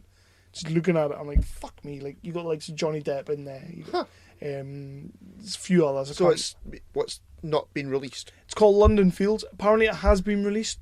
We can't get it. Oh. We can't get it on Amazon. We can't get it on fucking... We might get it on eBay. I'll have a look. But I wasn't going to go too far, so I just, the other one is called, and I think this might be 1 for 3. Was it 1 for 2, or... We've got a bad one coming. Okay. It's called Bad Kids of Crestview High. Right. I am really not looking forward to watching this. It looks insanely bad. Bad Kids of Crestview High. It's available. We will watch it. I'm not looking forward to it. Okay. Have you got a blurb? Bad Kids of Crestview Academy. Right. Not Crestview High. Okay. So this is a 2017 movie. Oh my Christ. Bad Kids of Crestview Academy. Nobody's in it. Nobody. Oh, Sean Astin's in it. There you go. There we go. He's playing the oh, bless him. He's playing the headmaster. Gina Gershon. I love a bit of Gina Gershon. Like, I've seen Bound. It's a great movie. You know, her and Jennifer Tilly fully lesing up all the time. So Detention sucks, but it's killer fun. It's 4 years later, and a new group of students has been placed in Saturday detention at the infamous and prestigious Crestview Academy. Bad Kids of Crestview Academy. We'll just go for it. Okay. We'll see how we get on. And I've got a feeling that this is going to be the one. The first movie that we turn around and say, it deserves 0%. Yeah, fuck that movie, 0%. But so far we've been doing all right. Well, yeah. One Missed Call was surprisingly good. Ballistic X was watchable. It was, yeah, serviceable. It didn't blow us away, but there's no way you could possibly... Because it wasn't a 0%. It's literally rated as the worst movie of all time, according to that website. Ridiculous. That's mad. That is pure mad. And so, yeah, Bad Kids of Crestview Academy, the next 0%ers. A 2017 movie, people. There you go. And we're also going to... Will we do Waterworld in the same episode? Yeah, that'll be coming as well, yeah. Yeah. So what was your... Wayward Pines, the pilot? Wayward Pines. Crestview Academy and Waterworld coming. Do we need to do a What Have We Been Watching section now? Because we kind of just... pretty much this. We're kind of just setting segments where we are watching things, so... It'll be fine. We'll see how we get It'll be on. fine. You going to watch Globe? Hmm? You going to watch Globe? Possibly. You'll have to. Possibly. You'll have to. So I will play some snazzy as fuck outro music, and we will be back. That was episode 80, and I am bursting for a tinkle. Yeah, man, and we'll be back, and like I say, next week, Indie Talk, Craig Hind, the guy behind... I'm going to call it the guy behind the guy. Yeah, you're liking that, aren't you? That is the title of the episode. Then you put that on the hashtags before on Facebook. I thought you meant me. All right. I was disappointed. All right. So you didn't think I was talking about cheeky bomb sex or anything? Well, yeah, that's why I thought. Oh, shit. Meh. Okay, so come back later. We're always here. Goodbye.